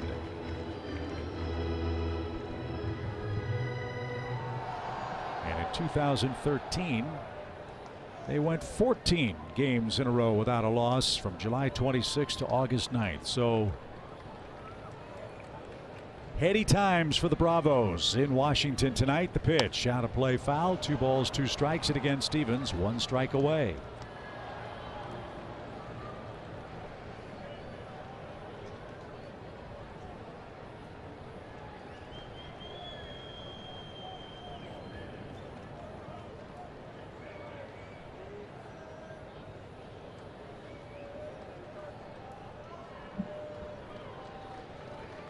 Adrianza, pro's pro. He's not going quietly.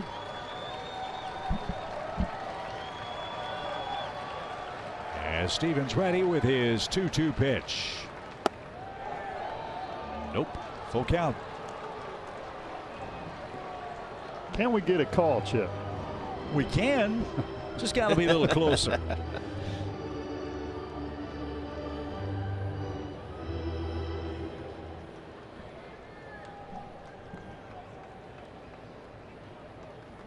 All smiles for the Braves bench tonight.